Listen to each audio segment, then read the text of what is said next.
went there, they're going to let us know that if you have a wall house and your roof went away, they don't care. They're not going to help you. You go on by your business. And that is not right because people who live in wall house, their roof went away also and their things went up, destroyed. That make no sense. 75% of those customers will be restored also by December 10. We have some specifics for you as it relates to a few parishes. All right. So for St. Anne, these are the areas that we are expecting will be restored by December 10. They are Alderton, Blackstonage, Claremont, Content Garden, Exchange, 810, Gibraltar East, Golden Grove, Monigue, Ocheria, Riverhead, St. Anne's Bay, Colgate, Deertown, Walker's Wood, and Bohemia.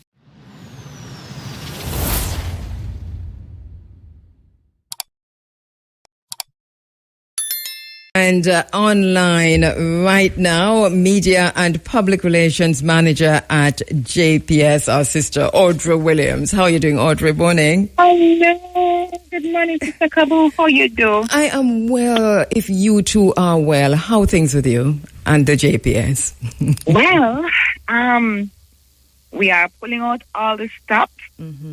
And because we know that people are relying on us, we had a media briefing this week that just closed. Yes. And we have some updates and we have some specifics because I know people have been asking for some specifics as well. Yes. And to be honest, we didn't want to give any commitment that we were not going to see through or that we felt we couldn't maybe make it because the last you said that. You did say that last week, and it is understood. Point well taken for false hopes and so on. So you have more specific. We do have some specifics because we see where we can do something. So let me start with the broad picture. Broadly speaking, we are expecting to get 95% of customers in the parishes of Portland and St. Mary back in by the first week of December. And when we say 95%, we really mean pretty much normalized, except for difficult pocket access issues, road gone, etc. But where it is possible to do so, we're going to have about 95% of the customers in Portland and St. Mary in by the first week of December, which is roughly 2.5 weeks away from now. Okay. I know that a lot has been done in St. Mary, also Port Maria, and also in Otrias. So that's good news. Yes. And I'm gonna come to St. Anne because I have some information for your garden parish. We also want to confirm overall that customers in St. Anne, Clarendon, and Manchester, 75% of those customers will be restored also by December 10. 75%. 75%. Now, we have some specifics for you as it relates to a few parishes. And if you will, let me read the list. Go ahead. All right. So for St. Anne, these are the areas that we are expecting to be energized by December 10.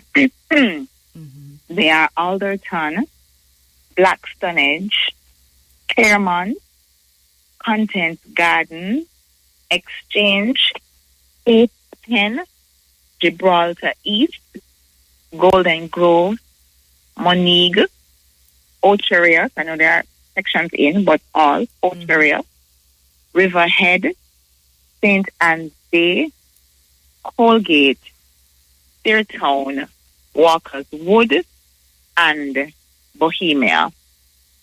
Those are the communities that we expect to restore by December 10 in St. Anne. Okay. Sorry. Okay. For our customers in Clarendon, these customers are expecting to be in by December 10 as well. Ali, Bushy Park, Chapelton, Cockpit, Curato Hill, Effort Oakville, Fort Pass, Freetown, Gimme-Me-Bit, Glenmuir, Haltall, Hazard, Longville Park, Longwood, Maypen, Mineral Heights, Milk River, Moores, New Denby, New Longsville, Old Denby, Osborne Store, Paisley, Palmer's Cross, Pennant, Pleasant Valley, Race Court, Rock River, Roswell, Salt River, Sandy Bay, Sanguinetti, Spalding, Summerfield, Tollgate, Treadlight, Trout Hall, Turner's, Water Lane, and Yorktown.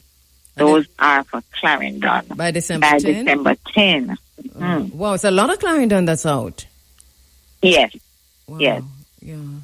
And for Manchester now, and that's the only other parish that I have specifics for. And I want to hasten to say, if you are not in these three parishes where we itemize some communities, it does not mean that we are not working in your parish. Don't take it to mean that these are the only people coming in, or these are the people for whom we are giving specific timelines. There are other people that we are still working on. We're still working to get in. I think we have almost all of the major public hospitals at this point.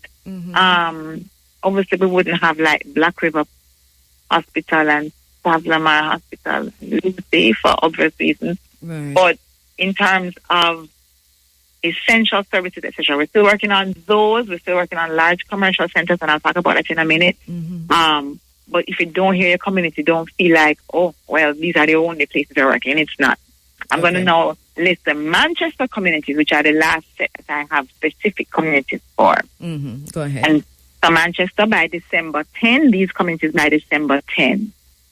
Banana Ground, Belfield, Bethany, Blue Mountain, Bombay, Broadleaf, Butt Up, Chantilly, Chudley, Christiana, Cobbler, Comfort, Downs, Georges Valley, Greenvale, Harmon, Harrywatch, Hatfield, Hibernia, Huntley, Kendall, Litchfield, Mandeville, and we know there are some in right now, but more so, Mandeville, Mayday, Miketown, New Forest, New Green, Forest, Prospect, Richmond, Robbins Hall, Scott Pass, Spring Ground, Fir Tree, Top Hill, Victoria Town,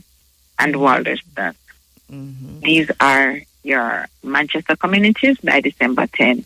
Now, on the point of commercial centers, large commercial centers, we do want our customers to know that that's another high priority goal of ours where the restoration protocol is concerned. So we know it's essential first, and then the large commercial centers. As we speak, right now as we speak, we have literally hundreds of men in Montego Bay working to restore the city. We know that we have some of it in already, right? So we would have put in the hip strip, we would have put in Fairview Shopping Center, Fairview Community, we would have put in the Frankfurt International Airport as part of essential services, we would have put in some water pumps. But we are working in Montego Bay today, like literally bringing crews from all over to work in the city, because we understand that Mobay is really a vital hub. Right. A lot of employment in Western Jamaica, not just in St. James, but even people who live outside of St. James. Including north, traveling to St. Exactly, including along the north coast, go to St. James for employment. People in Westmoreland, people in Hanover work in St. James. People in Trelawney work in St. James. And even as far as St. Anna, maybe beyond. Yes. Who knows? So it's a vital area. What has been the main challenge in Mobay? It's been done for a while. So too Ocho-Rios, because as you said, just some of Ocho-Rios back, and these are two main urban centers. Right. So I do know that there was significant damage to the transmission network, and I know that there was significant flooding. I was very surprised to hear the mayor describing some of the flooding that took place. I didn't even realize that there were 4 rivers in Montego Bay. He described Montego River, Barnett River, High River, and another one I don't recall, coming together, and just the extensive flooding and even the storm surge that they had, where water was coming right up over Howard Cook and coming right into the city. I was very surprised by that. Catherine Hall took a massive blow, I understand, in terms of the flooding that took place. In those circumstances where you have a lot of poles going down in the saturated soils and so on, breaking, etc., and the transmission, the source of the power coming into Montego Bay was also compromised. So there were a number of issues that had to be dealt with for that area to be restored. So that you're saying that there's massive work that's going on in Mobay today. What does this mean for Montego Bay? They should be up and running? In terms of a timeline, so I don't have a timeline for Montego Bay, but we are working on it as much as we can get as much of the city up and running, because we appreciate the importance that it plays in our economic viability. Even the BPO sector, which is a big employer, parts of Freeport are up, and I would believe that they're trying to get the rest of it up, etc. So in terms of a timeline, and we're very, very cautious about timelines, because we want people to know when we put out a timeline, we're going to stand by it. So we don't have one for the simple reason that we don't want to give a wrong timeline. We want you to know whatever timeline we give you, you can have confidence in. So I don't have a timeline for Montego Bay. All I can say is they are working to get as much of the city back in as is possible. If I do get one, I will most definitely share it. But we're working to get the city back up and running, because that's a vital, as the mayor also said, it's a vital city, not just to Jamaica, but even in the Caribbean. What do you have on Portland? For Portland, we have 95% expected to be up and running by the first week of December. 95%? By the first week of December, right. Okay, so restoration is ongoing in Portland, and we expect to have 95% of it up and running by that time. In terms of the harder hit areas, what's happening there? St. Elizabeth, Westmoreland, when you just talk about St. James, Hanover. Right. Westmoreland is going to be really a long run, no lie. It's going to be a long run. We've actually started to get a little bit of power into St. Elizabeth, but as they say, the last mile is the hardest. So the little bit of power that is in St. Elizabeth right now, for Junction, Southfields, and Santa Cruz has a bit of power as well. Those communities are actually being fed from across Manchester side. Okay.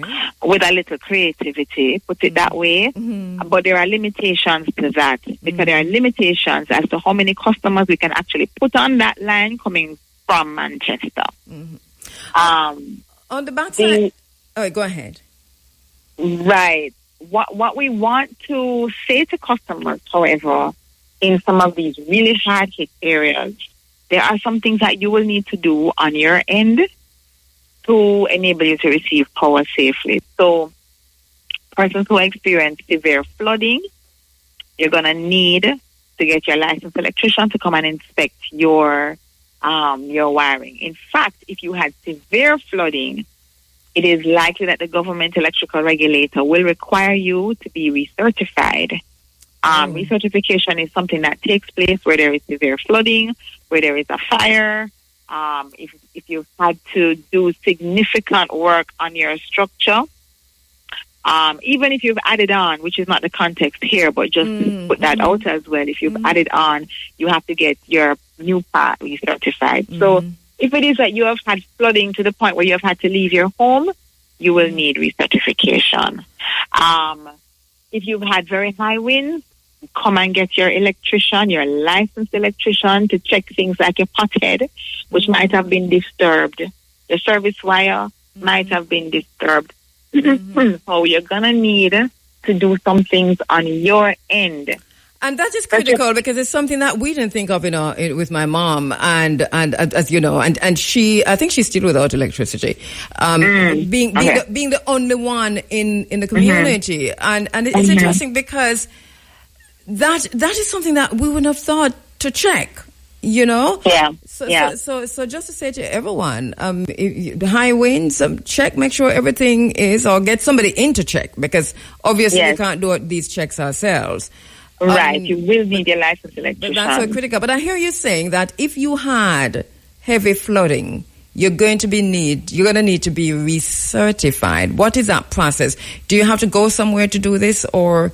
All right. For the recertification process, first you get your licensed electrician to check your wiring, or do it over if that is the case, because some of that wiring might be compromised by the high waters going into your sockets, etc., right? They're going to get your electrician to do that over. And then so the government electrical regulator, that is managed by the Ministry of Energy. They can request it. It is privatized, but the list of government electrical regulators, you can get that on their website. They can go to their website, identify, a government electrical regulator, an inspector rather, to come out. They have to physically come to your property and inspect it to make sure that it meets the standards of safety which are required for you to safely receive electricity. So many people, so many people who have been flooded out don't have the ability to check our website because the phone network is down everywhere. So that is true. It is a particularly challenging situation. They may have to get second-hand help, so to speak. And that is something that maybe the ministry themselves, they can reach out to the ministry to coordinate, to assist them, because disaster of this scale is not normal time. No. Under normal times, you would go to the website, maybe check for an inspector to come and see your home, etc. Under the circumstances, perhaps through ODPEM, and I'm just throwing this out now as a suggestion. I don't know what they have planned on their end in terms of dealing with recertifications. But it is very likely that they may have some kind of general scheme to deal with that. And I'm sure we can listen out to hear more from them. What about homes that are in places that already flood out, but the light come back already and everybody have light and they're going about their merry business? Well, if they have already received light safely, that's not to say that they cannot check just the same with their electrician to make sure that nothing was compromised along the way. Because you really don't want a secondary disaster on top of the first disaster, right?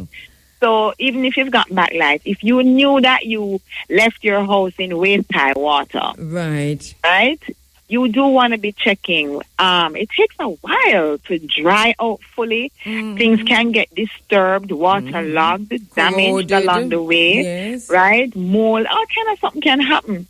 So it really behooves you to get somebody to make sure. Please check on our houses if we did flood out and the light come back. To make sure that it is, that you're okay, that you're safe. Yes. Because we don't want to assume things. No. Right? And that is why these standards are put in place by regulators and our administrators. They're put in place to ensure that persons not just have light, but have it safely. So we encourage persons to get that professional in. Audrey, we're totally out of time. I don't know. I can give you an extra minute, and then you have to talk to Kimberly afterwards, but I'll give you a minute. All right, no problem. I just want to say in that last minute that safety first is the issue here. We know we want the light bad, and we understand it. But we want even more than that for you to be safe. All right. So get your premises checked. That's very important. Thank you so much, my sister. And we're going to keep in touch with you because this is we have Not even Gilbert, I think we experienced anything like this. So this is just beyond the pale. So we'll keep in touch with you on this. Thank you so much. Absolutely. You are so welcome. Right. Listen, we're going to go to Kimberly Gabald. I know that who do we have online? All right, Kim, Kim, I'm going to take 5 minutes from you if you don't mind. I know she's standing by. So give me 5 minutes from Kim. Let me just make a quick link with Westmoreland. And this is one of the most devastated areas. And since they're actually on the line, let me just go to see who do we have online? Black X and the crew. Hey, morning. Greetings. Who is? Sorry, say that again? Yes, this is Black X and the crew. Black X and the crew, yes, man. The Taki Chief Tetri Heritage group there in Westmoreland. Thank you so much, Black X. Thank you so much to the crew. I know you're speaking on behalf of Black X, my sister. So welcome and welcome to the team. Where in Westmoreland are you? Presently we're in Bethel Town. Mm-hmm. Westmoreland. That's Eastern Westmoreland. Right. And what's the situation there now? Well, at present we have about 8 persons here waiting to talk to you about all their conditions and the Melissa situation, the experience they had. Mm-hmm. All right, go ahead, let's do this. We don't have a whole lot of time, but I'm very happy to hear from you because it's so difficult to get through to anyone in these areas. So my sister and the team, thank you so much for calling in. All right, so go ahead. Who do we have now? Hi, this is Taliba from Bethel Town, and currently our situation is that we have no internet, no phone coverage, nothing at all. Mm-hmm. Well, little water can help us, but food problem and some crisis. So it is hard to lose our roof. Many people lose their homes. And we're trying. A lot of people lost their jobs. We're trying, though. Yes. What do you need urgently now? Excuse me? What do you need urgently now? We need water up here. Mm-hmm. Urgently. Building material is the most urgent thing right now. People need somewhere to live. Yes, but I understand water because dehydration isn't nothing for play with. So I hear the building material, and I understand that water is needed urgently also. Yes, we kind of need it because we went. There's a camp here that the soldiers come to, and we went there. They're gonna let us know that if you have a wall house and your roof went away, they don't care. They're not going to help you. You go on by your business. And that is not right because people who live in Wallows, their roof went away also and their things went up, destroyed. That make no sense. So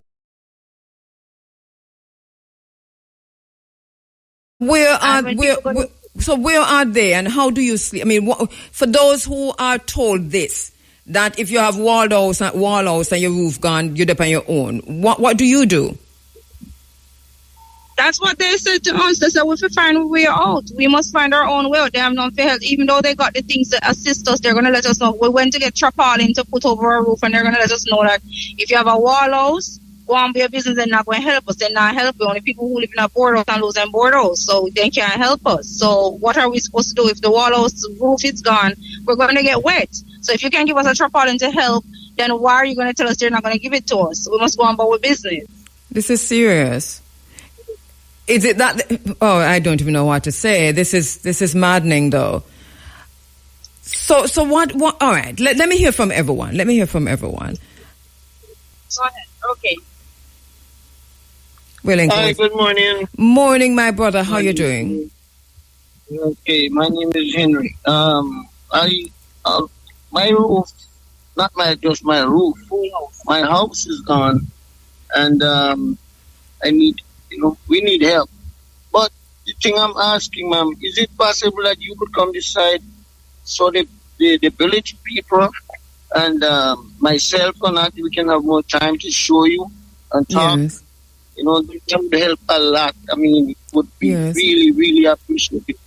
Yeah. I'm just asking, ma'am. No, I'm making the commitment. My only thing is that I'm heading off to Africa, but I'll be back shortly, and it's not going to be a long trip. As soon as I get back, I'll head there. I'll definitely come there.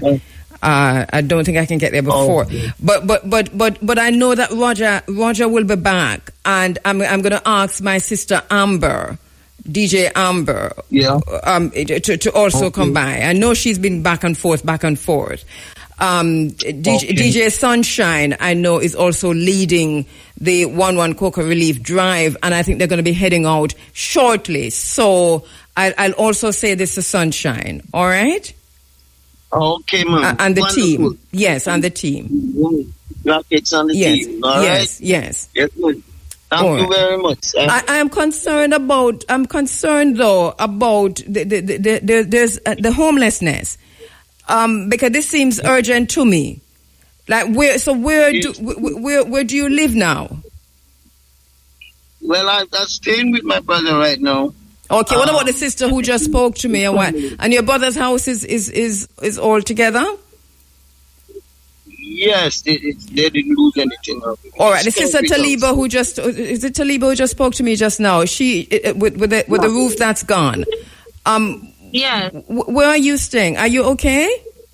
In terms of we're still in the house. We tried to get some of this zinc that blow off the post office and try to put it up, but it's leaking because there were holes in there, so water's still coming in. But we tried to cramp in some spaces. All right. So it's food, it's building material, it's tarpaulin. This is Bethel Town. These are and how many more like you who are being told the very same thing? Is it a whole lot of people with concrete houses who are being told the same thing? It's a lot of people who are over by the school to collect get assistance, and that's what they said to us. So they had about 300 to 500 people coming to collect tarpaulins and food supplies, and that's the reaction she got when she went. Okay. So that's so unfortunate reaction. Yes. Because everybody needs something right now, and the covering of the roof is so important. Now we have, for me, my roof is gone also, and I basically put everything aside, and I'm talking about my roof in Castle Mountain, and also in Brooklyn Town, because we have different communities, and everybody's devastated, and if the proper authorities are not in place, they are not there to say, well, we're coming through and we're making a tally, and we can deal with each individual. I'm going to let you talk to Mr. Brown. He lost most of his house. All right. Wow. My heart goes out to you in all across Jamaica, but just listening to our brothers and sisters in Betheltown. Mr. Brown? Yes, morning. Greetings. How you do? I'm good. Okay. Yes, I lost my board house. I'm so sorry. I'm 1 year of age. So lost my board house, 2-bedroom, kitchen, dining, veranda, and all what was in it. Everything gone. I'm so sorry. And what are you? How are you managing now? Well, you see, there was one woman up here. I lost you for a minute. Say that again, Mr. Brown. There was one bedroom built out of wall. And that's where you are now. Right. All four of us living it. And it have a roof? It's covered? Well, that part was thick. Okay. All right. So your most immediate need now, what you need urgently now? Building material. Building material. Building material to put up at the house. Who is there? Did I lose them? Are you there, Mr. Brown? Hello? All right. It's Betheltown. It's Westmoreland, and it's a large area. You heard before from Roger Hasfall, that's as big as Portmore. And then there are many areas around that are in the very same condition. So, I know the strain on the nation But here we have people. There's a generator at I think it's a police station or someplace. That's where they went. And that's why they're able to call. So they're at the place where I think it's a police station where the generator there, and I'm calling from there. And we're hearing from the devastation. We're hearing from ground zero. We're hearing from where the people are. And they're saying, they're crying out. They're saying we need help. We need water. And urgently, we need building materials. Because these are independent people. These are people who can make it. We just go ahead with Kimberly now, thanks. So these are people who can make it, but they need shelter. They need shelter. And this is why Roger is saying that there is a humanitarian crisis brewing, because people do not have the basic shelter, water. You see, me no go food yet. Shelter. I put water number 1, obviously. Shelter number 2. We don't want a second or third catastrophe, which is that people get sick because they are exposed to the elements day in, day out, day in. Let us get our people into places where they can shelter from the rain, where they can shelter from the storm. Let's get them water. Let's get them water. Let's get them shelter. And let's get them food.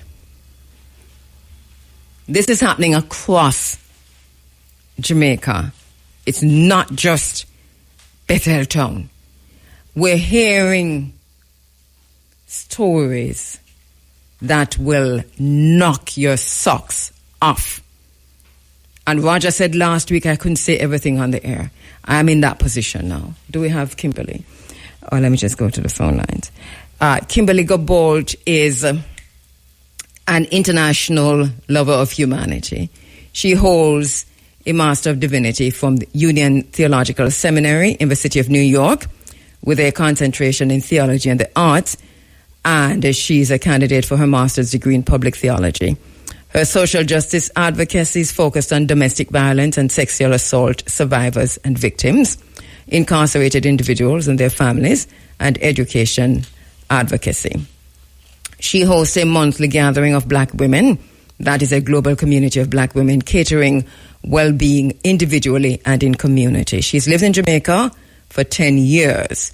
And her philosophy, if I've not positively influenced someone everywhere I go, I've not walked in my purpose. And here is Kim walking in her purpose, because she reached out to me to say, what of the women and the children? Kimberly, my sister Kim, how are you doing? All right. I'm okay. I'm sitting here listening to everything, and there's so many layers to this. Start with it, Kim. Let's hear the layers as you pull this apart, because I know where your advocacy lies, and I know you're hearing a lot. When you wrote me 2 weeks ago, this is basically what you said. There is an issue that has to be discussed in all of this. Yes. The issue that always comes to mind for me, and it's really frustrating, it's an issue that seems to always take the backstage and is always just kind of hovering around in the background, but often is not spoken in full voice among the people that have authority and the ability to make some changes. And it's the domestic violence and the sexual assault against women and children. And in moments like this, where there is a humanitarian crisis at large, that is an issue that even if we don't talk about it, that does not erase the fact that it exists. We experienced it during COVID. Mm-hmm. Yeah, we experienced it during COVID, and the lack of awareness that when people are marooned and people are told to shelter in place and people are isolated, it is a breeding ground for predatory behavior. Kim, how does disaster displacement increase, as you were just saying, vulnerability of women and girls? Yeah, so in a normal everyday living situation, women and girls, well, women and children, I will just include all children because they are vulnerable populations. So women and children often wind up being compromised just because there is no rhyme or reason to it, just because the thought is that their bodies are there for the pleasure of whoever wants it, and they are not valued, and their humanity is not considered. But in a situation like this, we have women and children who are in these vulnerable positions where they don't have a home. Their home may have been destroyed. Everybody is seeking access to regular basic needs like food and water and shelter. And oftentimes they will be compromised in exchange for food, compromised in exchange for water, compromised in exchange for a place to lay their head. I have heard, I'm not even in Jamaica at the moment, and I have heard stories of people being violated in community and in the shelters. And while it is definitely an issue in the shelters, it can be documented in the shelters. What of the people in community that have no other recourse than to submit to whatever violence is enacted against them just to be able to eat for a day? This is an issue that needs to be addressed. And I know you have been following this very, very closely. What are you seeing in terms of how or whether this issue is being addressed in Jamaica, and to what extent? I've been listening to press conferences and checking news articles, and I have heard on a couple of occasions reporters bring up in the press conferences to government officials that they are hearing of violations against women and children in shelters and what is being done. And I have not yet heard anything mentioned that presents a substantial or a tangible or a practical solution or a way to address these issues. So I'm not hearing where relief is actually being considered a thing and being worked into the relief efforts that are being made around the other things like food and water and supplies and things of that sort. I'm not hearing where that's being brought into the conversation. And what would you like to see happen from your own perspective as an advocate, activist on this, somebody who's been working on this for years, studying this, reading about this, I mean, from theology to just culture? How do you think that this issue should be dealt with? What should be happening now? Well, for one, there has been documentation. There have been reports for years. This is not something that is not known. There have been reports about Jamaica in particular for years around the state of these affairs with the violation and the violence against women and children. Right now would be, since we are in the middle of a rebuild, this needs to be part of the center of the rebuild so that it does not keep getting lost in the way that community and society moves forward. I strongly believe that when vulnerable populations and people that are marginalized, when their concerns and their needs are centered in the middle of the infrastructure that is built, everybody's needs will be met. Until such time, their needs will continue to be on the outside and the outskirts because they only are important, quote unquote, to the people that are directly affected. And the mass majority is not directly affected. Right now, people need to know what is required in order to even report these violations? What is required? Who is in place to address these violations in community, in the shelters? Who is enacting the laws that are in place? Because there are laws that are written about this, and there are consequences on the books that are supposed to be in place for these types of violations. Who is seeing to that right now? And that's a very good question. Who's checking in on the women and the children who, as you're pointing out, some are trapped in homes with abusive partners. Many are homeless. And one of the things you said to me off air in one of our conversations was even the way people are put together in shelters. And I wanted to talk about that, because if we have no one checking on the women and children, and you talk about even the reporting, and then you have a unisex situation in shelters. You have homelessness in communities all across Jamaica. Yes. What is likely to happen, and what kind? Help us to understand, how do you go about mitigating? I've heard so many stories, Kim, and this is why I'm literally shivering while I'm talking to you, because I know what you are putting out is happening. Right, but and that, as there's no reporting, right? There's hardly any reporting structure in place. So talk to us about that. How dangerous this is, this situation for sexual violence and domestic violence against women and children, and help us to figure it out, if you will, on air. Yeah, absolutely. So part of the danger in it, just if we're looking at this rebuild and this restructuring of society for Jamaica, and Jamaica will never be what we knew it to be before Hurricane Melissa. That's just obvious. But if we're looking at this restructure and this rebuild, if these issues don't get addressed and not just reported but responded to, then what happens is this harm gets built into the rebuild. This harm and this the ways that this changes a person's mentality and a person's mind and a person's very emotional structure, this gets built into the rebuild. And is that what we want? Do we want this as part of what we're building for the Jamaica that is moving forward into the future? I would like to think that we don't. And I would like to think that it would be taken seriously in this moment. It's a shame that a moment of humanitarian crisis has to be the moment where these issues are suddenly addressed or thought about when they happen all the time.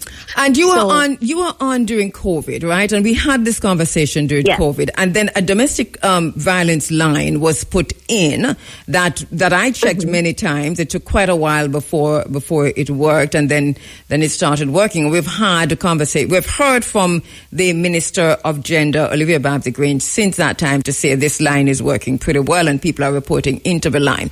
But in a situation where you have all the phone lines down, where there's no network, where people really can't call in, where we're talking about a disaster, what are the options? Right. So some of the options, it requires thinking outside of the box. Yes. This entire situation requires thinking outside of the box. And if the new box that we're constructing only holds room for food, medical supplies, water, and possibly building houses, we're not building humans. We're not building humans and their capacity to be able to live and be whole in their skin, whether we're talking about the victims or the perpetrators, because there is something deeply, deeply wrong with someone that would focus on violating another person's body in a moment of crisis like this.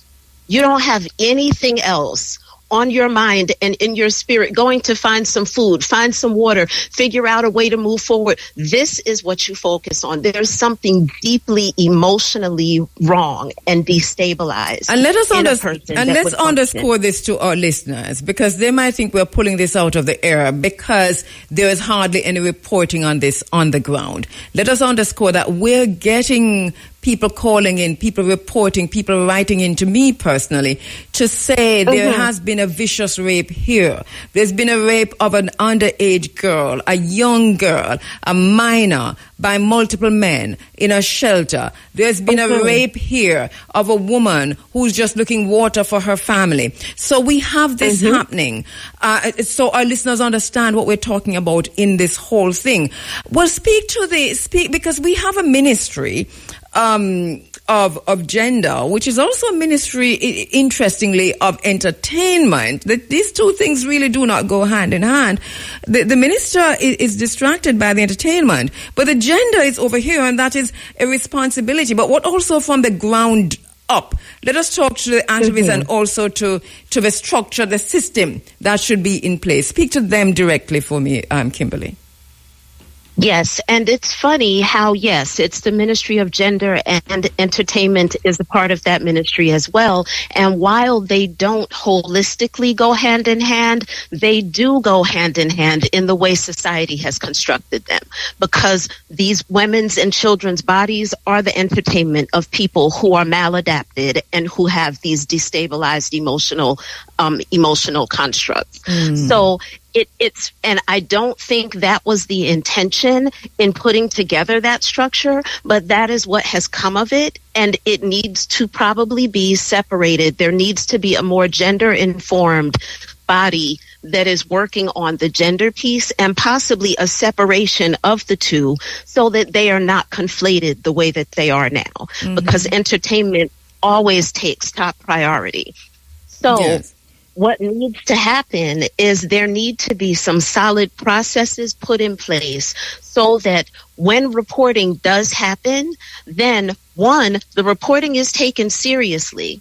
Because a lot of times people like you and I receive the information because when they report to the authorities make an excuse. We've heard for years, well, what was she wearing? How was she presenting herself? Well, look at how she behaved back then, and this is why this is happening now. There is no excuse to blame the victims in a situation like this. None whatsoever. So there needs to be some new structure that has the reporting piece and the response piece.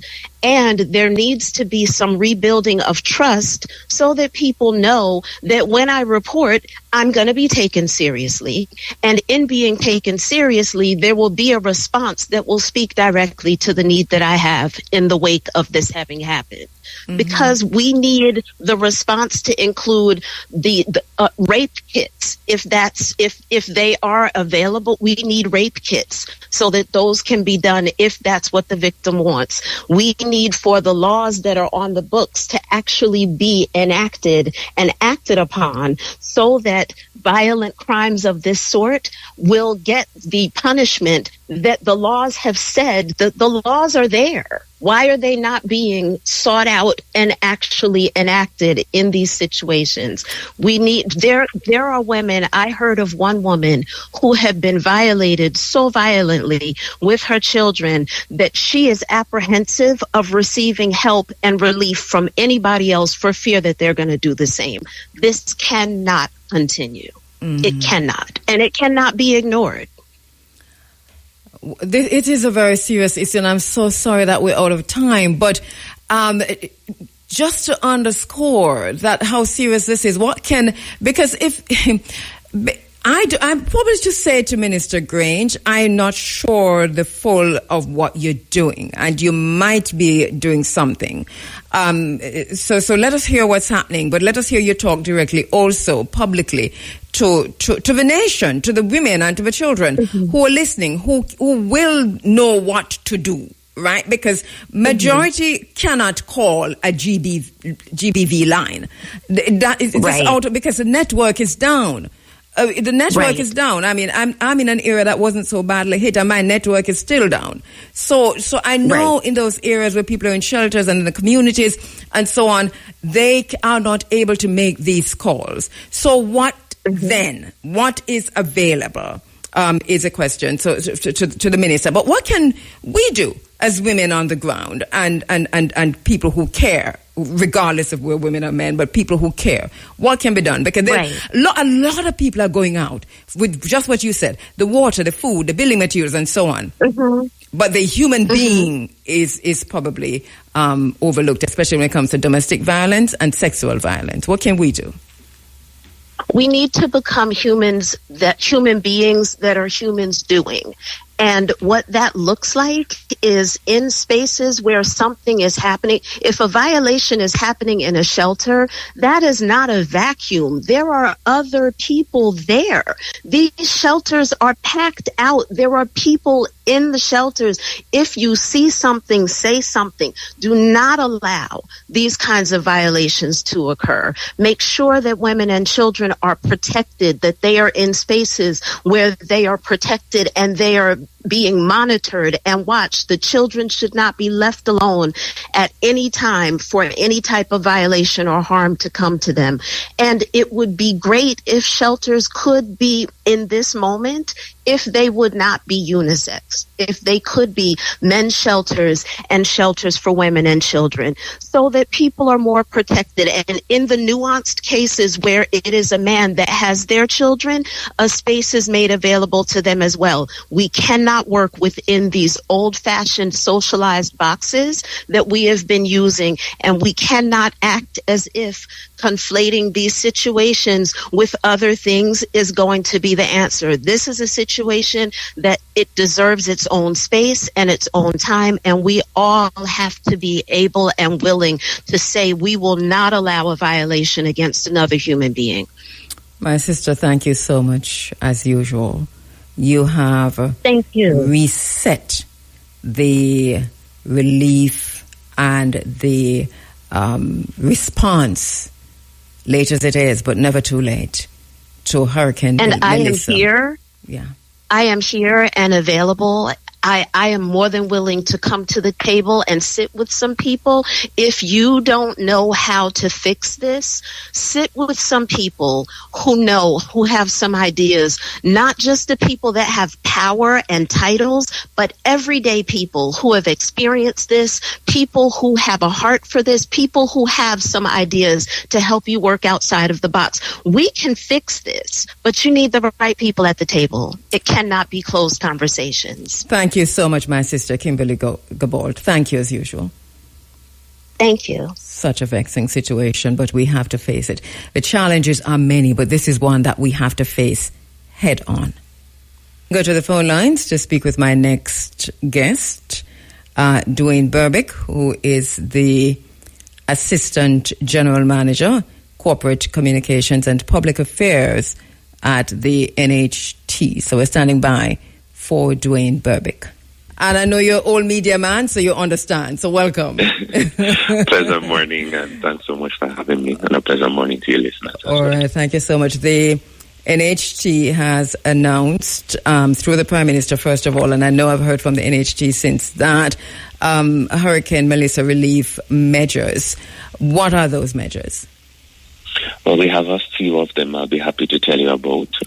Firstly, for all our mortgagors, that's NHT mortgagors, meaning those individuals who service their mortgage at the National Housing Trust. At this time, they are able to cash in on our peril insurance comprehensive homeowners policy. Our monthly mortgage payment for mortgages, it includes a few things, not just the principal and the interest payment, but it also includes life insurance and peril insurance. And as we know, with the passing of Hurricane Melissa, quite a few properties were damaged, especially in the west and south. And so at this time, we're advising our mortgagors, if they've suffered any kind of damage as a result of the hurricane, then they were able to cash in on that insurance policy. Outside of that, the NHT is also offering at this time an automatic 6-month moratorium period for all mortgagors in those 7 affected parishes.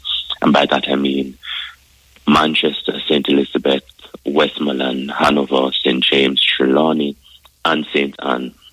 So mortgages in those 7 affected parishes are receiving an automatic moratorium, meaning that They will not be required to make any mortgage payments between the months of November up to April 2026. We know there are some mortgages in other parishes that probably suffered some amount of damage, and we're willing to offer moratorium to those mortgages as well. But those will be done on a case-by-case basis, whereas in those 7 parishes that I identified, that moratorium will be automatic. In terms of the 7 parishes, what about interest rates? So there's also moratorium on...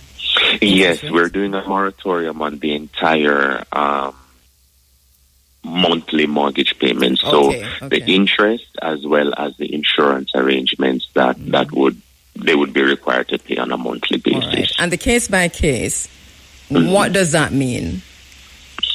So it's an individual who, let's say, maybe in St. Thomas, Portland, the extent of the damage may not be significant, but it would have impacted them for a brief while, while they try to get themselves back together. Something we're also mindful of, too, is that some of the individuals may not be impacted in terms of significant damage, but we're all a connected nation. So my family home in St. Elizabeth or Westmoreland may be significantly impacted, and that's where I have dependents, and therefore, I may be some distance away in another parish, but I'm feeling the impact. Also where you work, you might live in a particular area, but your office is down. There's no electricity there. You haven't worked for a while. Exactly.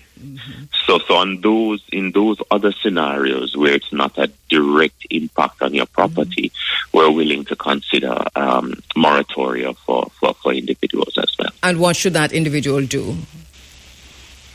Because the others are automatic. So on the case-by-case basis, then the individual would have to come in or write in or... Well, we do have an application form on our website. That's nht.gov.jm. You can visit, the individuals who are interested can visit, fill out the application form. There are some supporting documents that will be required. And our team will do the follow-up and decide. And in that case, it may not be a 6-month moratorium that's granted based on the level of need, but we will go up to 6 months as well if necessary. Okay. I don't know why St. Mary wasn't on that, and I have been quarreling about it. you might have heard. St. Mary should have been automatic on that. Northwestern St. Mary in particular. I can't see how it's not. So, Dwayne, you have something to look at. I've given everybody a message to give to the Prime Minister. I should have called you. So here we are. So please certainly we'll take that back. Take that back to the team for consideration. We appreciate it. So there are other measures, right? So you have the automatic 6 months moratorium. You have the optional moratorium for other parishes. What are the other measures? We're offering as well a hurricane relief loan to a loan amount of up to $3.5 million per collateral at an interest rate of 2%. And the loan term would be up to 20 years to repay or up to age 70. So we do find that individuals may have insurance arrangements either through NHT if you're a mortgager, but if you're not an NHT mortgager, otherwise through your financial partner, you may have insurance arrangements. But something we realize as well is that some of our homeowners are underinsured. Because they have made improvements to the property over time and have not probably updated the valuations to ensure that the monthly insurance payments that they're making is enough for what we call a full replacement value of the property. So we understand that even where individuals may have insurance arrangements, they may fall short where there is complete damage to restore the property back to its original state. And so we're offering this hurricane relief loan as a standalone facility, separate from the other loan arrangements that the NHT has at this time. So it would not impact your ability to get any of our other loan benefits for individuals who have damage and still still need some additional funds to be able to make repairs to their property. So individuals who have damage and do not necessarily have a mortgage with NHT can access this loan? Yes, those individuals can access the loan, whether they have a mortgage with another institution. Mm-hmm. We have the arrangements in place to facilitate that second loan. Mm-hmm. And even where they may not have a mortgage any at all, the NHT is willing to onboard them under this new facility so they can get the necessary funding to make the repairs. So if they have a mortgage, they can get the loan separately from the mortgage they currently hold? Yes, they can. Then how do more pay that back doing, Burbick? No, different people are different stages, and I think 2% is a nice. No, I agree. 2% is good. It's a nice interest rate, yes, right? Not bad at all. Yeah. But one of the considerations, to the very point you're making, one of the considerations the NHT is making as well is that there are family members who may be in a better off position. Mm-hmm. So the NHT is making this facility available to, let's say, a child, a sibling, a parent probably who wants to help out a child who's maybe in an area that is significantly affected. Mm-hmm. So it's not necessarily the individual homeowner we're extending the facility to, but we're extending the facility to immediate relatives, and by that I mean offspring, spouse, parents, who can probably make the loan application and service the loan on their behalf. Right, so that if I need a loan, Big A can take it out for me because I'm a brethren. Not your brethren. He says no. He says no. Not your brethren. I did say immediately. No, immediate family members. I'm just teasing him and you. You should hear him ball out now. All right. That's all I can say. All right. So there are also grants, right? Which I thought this was good news. The relief grant, different from the loan. Tell us about that. Different from the loan. So, as you rightly indicated earlier, there are contributors who cannot afford a loan and perhaps don't have the benefit of insurance arrangements, but the damage is real and recovery is necessary. Yes. So, in those cases, the NHC offers a disaster relief grant, and that is at an amount of up to $500,000. It's when we initially started this, we were thinking of contributors only, but we've been assessing and having the conversations and doing the engagement, and since Friday we've decided to expand it to not just current contributors, but we're also looking at past contributors. You may be used to contribute NHT and you fell off for different reasons somewhere along the way. We're making an arrangement for you to get back on track as it relates to your status with the NHT and to be able to access this benefit as well. We're also thinking of our pensioners who, of course, again, not in a position to take up a loan, but they can benefit. They've contributed to the NHT faithfully in their years of work, and so we're extending this disaster relief grant of up to $500,000 for them as well. And by grant, you don't have to pay it back. You get the money, and that free your money, go and fix your house. Yes, we just have some requirements. Of course, we want to see a proof of the damage, one, and some estimate as to how much it will cost to repair the property you have. And we're not necessarily looking at formal estimates. We had that conversation in the boardroom that given at this time, even a man who gave the estimate affected too. Right. So who's going to do the estimate? Even if it's not a formal business, but the man in the community, the roof man in the community, the mason man in the community. If you're able to get something on paper, it may not necessarily be typed up and fancy, is what I'm saying. But there is that estimate that is sent in, and we're also looking for proof of ownership. And when, again, in the conversation, we're not restricting that proof of ownership to a registered title, because we know, especially in rural Jamaica, what those titling issues look like. So you may have your diagram, you may not have your diagram, but you pay your property tax receipt. You pay your property taxes and you have your receipt. Or, there is that person in the community who is older than everybody else, who know where the boundaries start and stop, and can put that in writing and have that, authorized by a justice of the peace. Okay. So we're being flexible in terms of what we will accept. I hear that. But of course, we're talking about public funds, so there has to be some measure of good stewardship, and not just handing out $500,000 to anybody who just say, hey, I was damaged. Yeah. Can the $500,000 be accessed even if the contributor already took out a loan? Like if you take out the 3.5, you can still get the 500,000 grant? Yes. So one of the reasons we're also, or one of the considerations behind this grant as well, is not just for the individuals who are not in a position to take up a loan, but for the ones who probably can't take up the full 3.5 and can only get maybe 2 based off income and age and the other variables. And so they still have that shortfall, even for the individual who has insurance arrangements. And part of insurance arrangements is what they call excess, which is an amount towards the restoration that the homeowner must come up with themselves. And some people probably just not in that position to find that amount. So there's a diverse set of uses that this grant can go towards. And much like the loan, we're not restricting it to the homeowner. If there are, again, immediate family members, maybe outside of the disaster zones, that can put in this application on their behalf, we are encouraging them to do so.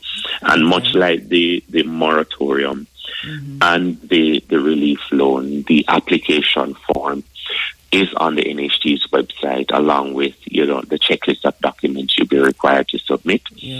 And also some FAQs, frequently asked questions, some scenarios that we've looked at, some amount of guidance that we are using through those questions to provide to customers to better appreciate what are the specifics of the arrangement and how they can ensure that they qualify and submit their applications.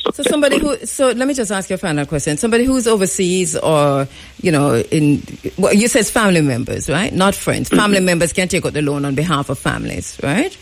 So a family member who's overseas can access a loan on behalf of a family whose home is damaged on the island? Yes. In those cases, though, it's likely will be an unsecured loan, given that they are overseas and may not be contributing to the NHT. But we will work out the arrangements to ensure that if that's what it is that's going to take you to get back on track, then we're willing to make the adjustments and have the conversation to see how best we can help. All right. Thank you so much, Dwayne Burbett. May I come down for the 500,000? Yeah, man. Just walk with your proper documents. Yes, we're coming. And let's start. Yes, all right. Assistant General Manager, Corporate Communications and Public Affairs, NHT. When you say the land is decimated and devastated in many parishes across Jamaica, remember you're talking about the people and you're talking about the agriculture. You're talking about the housing. You're talking about the land. You're talking about the water. So there's so much to unpack that even while many in some areas like Kingston and a whole lot of St. Andrew, because much of St. Andrew was also devastated, and parts of St. Mary and parts of Portland and there are parts of the island that got just little to none in terms of the hurricane strength, and others that got not so bad and bouncing back, even though you haven't had your water, your light, or your network, internet restored, and the roads are what they are. But that you are getting back to a semblance of what you were before, that there are many Jamaicans who are nowhere near there. So we're going to be looking at that. But then there's so much more happening that we do not want to ignore. The geopolitics of it all. Remember we told you just before the hurricane hit the Sunday before that there's a geoclimatic storm, but there's also a geopolitical storm. And we're watching what's happening around us. For example, most, if not all, of the military warfare, the ships and planes and the largest warship in the world, and the F-35s and the fighter jets and the military training in Trinidad and the military posturing of the coast of Venezuela and the military guard, the flotilla, the armada in the Caribbean Sea. All of that is happening right now. All of this is going on right now. We've got a massive, the largest military buildup since the Iraq War. The largest military buildup since the Iraq War is happening right now in the Caribbean waters. So if we're not paying attention, we lose sight of that. And we're going through a moment that dictates that we do not pay attention. But we have, those of us who can, and there are many of us, must pay attention and still hold CARICOM and our leaders to task about what your views are. What's happening here? What can you tell us? What have you heard? What are you participating in, if anything? So this is happening right now. Beginning today, for example, there will be a massive training, military training, U.S. and Trinidad, that's starting today all the way to the 21st, I think, of this month. So that's going on in Trinidad. The Trinidad Express is reporting that U.S. Marines from the 22nd Marine Expeditionary Unit will conduct training exercises with the Trinidad and Tobago Defense Force from today, this Sunday, to November 21. And so that's happening. So get your maps, Google Trinidad and Venezuela on the map, and see where Trinidad is in the larger scheme of things. Because you see, Trinidad look like the left foot boot. That is literally just kicking at Venezuela right there. Suriname, Venezuela. So this is what's happening there. Today, as we speak, thousands, and this started 2 days ago, I think, thousands are protesting against the government in Mexico as clashes leave over 120 injured. 100 of those we're hearing who have been injured are police officers. And they have been injured in clashes during anti-government protests in Mexico City. Thousands of demonstrators marched in the Mexican capital yesterday to protest against violent crime and also to protest against the president, Claudia Sheinbaum's government. And Sheinbaum has said that the marches, which also took place in other cities, had been funded by right-wing politicians who oppose her government. There's something unfolding here, and the reporting is very interesting. Because if you remember the Arab Spring, right, when all of that started happening, we told you it started with a tweet, meet in Tahrir Square. The first thing that happened, though, happened in Tunisia, where a young university graduate, unemployed, reaching the end of its tether, depressed and angry that he couldn't make ends meet or even find a job, set himself on fire. And the people spontaneously rebelled against a system that was keeping people oppressed. That quickly spread across the Arabized North Africa. And with the exception of Tunisia, none of it was organic. All the rest of it was hijacked, planned, carried out by external forces, funded by external forces, including Egypt. Meet in Tahrir Square, Obisai. So that, and we were able to predict country with Dr. Sultana, who came to the studio almost every Sunday morning for months, just to talk about what was happening and how unnatural this was and who were the players behind the so-called Arab Spring. So there was no Arab Spring.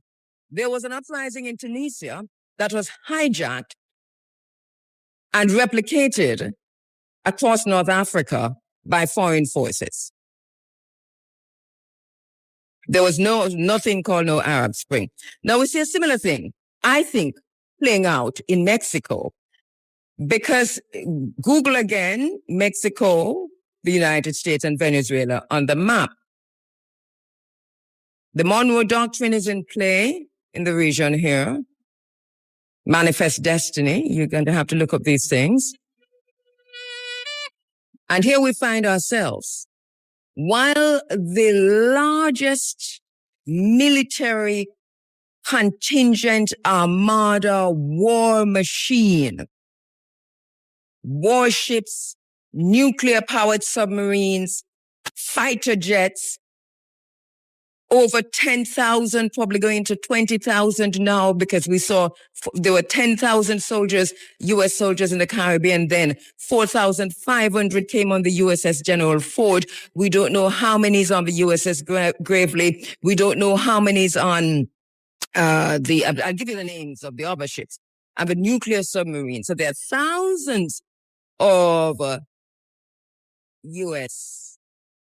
Army veterans, active Army soldiers, active Navy personnel, active soldiers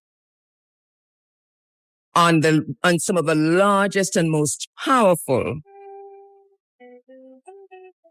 The Africa Forum. This is Running Africa, and this is Sunday, November 16. Hey, lots happening around us. There's a geopolitical storm that is brewing right on our front steps, not even our backyard anymore. This has come to us, and we're watching to see what happens. The Caribbean Sea is a hotbed of military posturing. The largest military rollout since the Iraq War is happening right here in the Caribbean Sea. So the Navy warship update in Southcom as of Friday, and this is from Southcom itself, as of Friday, in the Atlantic and in the Caribbean, the USS Gerald R. Ford, USS Winston S. Churchill, USS Bainbridge, USS Lake Erie, USS Gettysburg, USS Stockdale, USS Gravely, USS Iwo Jima, USS Fort Lauderdale, USS San Antonio, and in addition, the USS Sampson is operating in Northcom near the U.S.-Mexico border. And this is why I have said to you that what's happening in Mexico is not divorced from what's happening in the Caribbean Sea and off the coast of Venezuela. We're hearing this morning, and I haven't listened to him singing myself, but I see where it's trending on Twitter, on X. Let me just go back to trending there, where Nicolas Maduro, we understand, burst into song yesterday or early this morning, I think might be yesterday, singing song Imagine. And that's quite something. But there's also another thing happening, which is the Epstein files feud. and the drip release of documents relating to Epstein and his pedophile activities, and many of the powerful men were involved in that. My own thinking is that we might be, because there's so much, well, we read enough and know enough of history to understand that sometimes a war can deflect a conversation or an issue or an event. And so now an interesting thing is happening where there's a ramping up of whether or not at least the narrative as to whether or not there's going to be a hit on Venezuela itself. We're going to have bombing in the Caribbean waters. But it's interesting because why would the U.S. government amass this massive amount of military fire in the Caribbean only for show? And so that I saw an article in it was in Miami Herald yesterday, where let me see if I can find that, where the author was asking, I think it's Andres Oppenheimer, was asking if Trump's domestic troubles could derail Venezuela attack. And he was saying that Donald Trump's substantial domestic, political, and legal distractions may hamper his ability to carry out or sustain a major initiative in the Caribbean Sea, whether military, paramilitary, or aggressive diplomatic in nature. And then he noted that while the U.S. posture toward Venezuela has become more confrontational, pressure from Trump's domestic crisis, which legal investigations, electoral strategy, internal GOP dynamics, and we see now where a feud has erupted between Trump and his longtime ally, Marjorie Taylor Greene. That's a whole nasty thing that's happening there. Or, whether all of this could force a shift or a delay in the policy. But all of this armada is already in the Caribbean waters.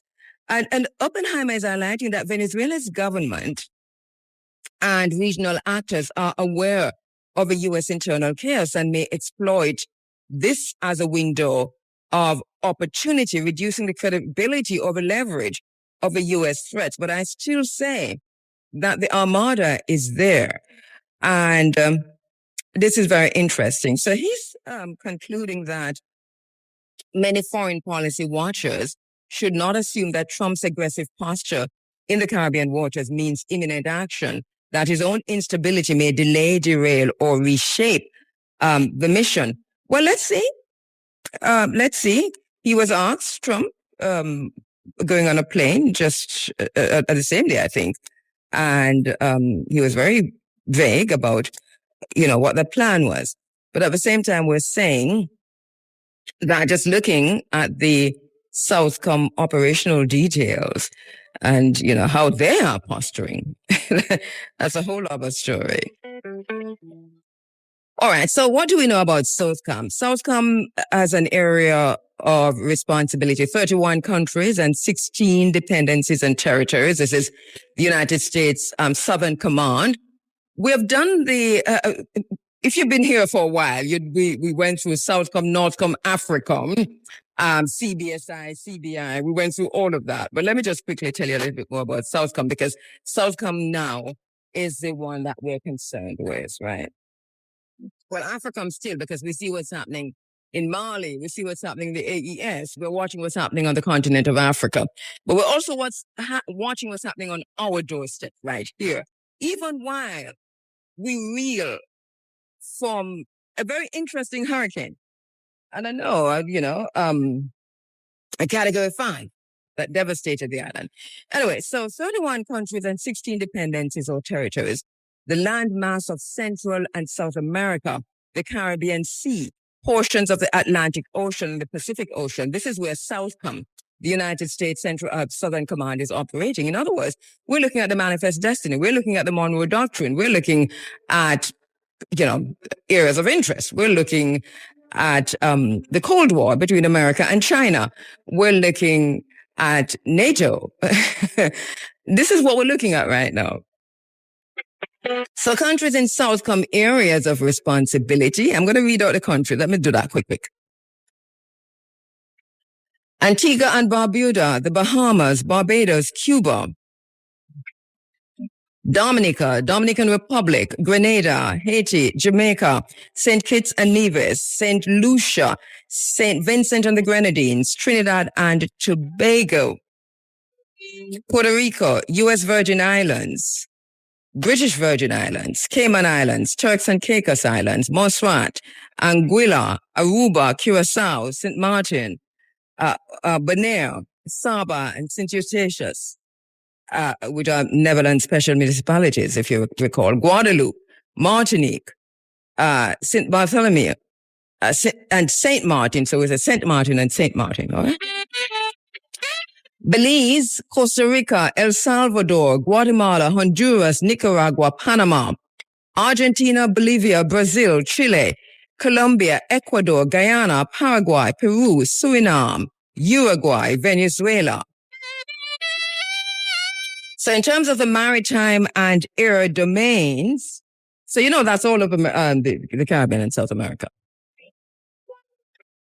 So in terms of the maritime and air domains, we're looking at the Caribbean Sea, which includes the Greater and Lesser Antilles, the Gulf of Gonave, Windward Passage, the Atlantic Ocean, the Western South Atlantic from the northeast coast of South America to the South Atlantic convergence with AFRICOM's area of operation. Now, I want you to pay special attention to that because this is also part of Southcom's area of operations, the Atlantic Ocean and the Western South Atlantic from the northeast coast of South America to the South Atlantic convergence with AFRICOM's area of operation. What does that tell you? What is that telling you?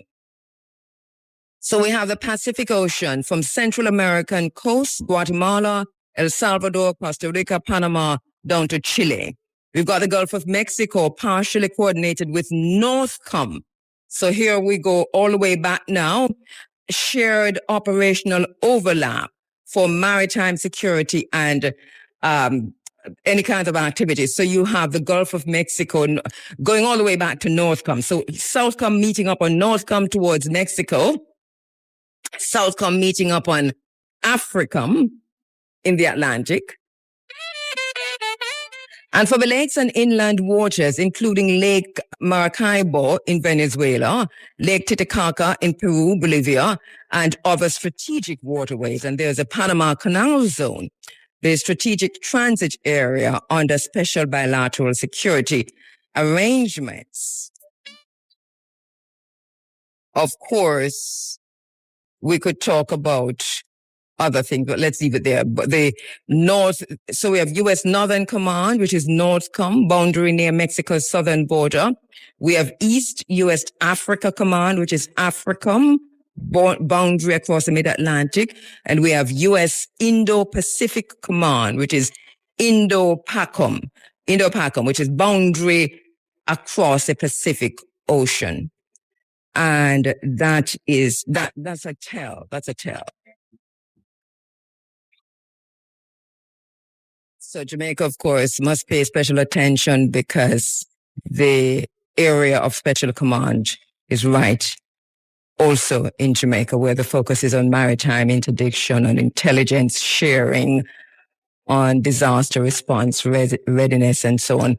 And they operate with joint patrols and training with the Jamaica Defense Force and the Coast Guard.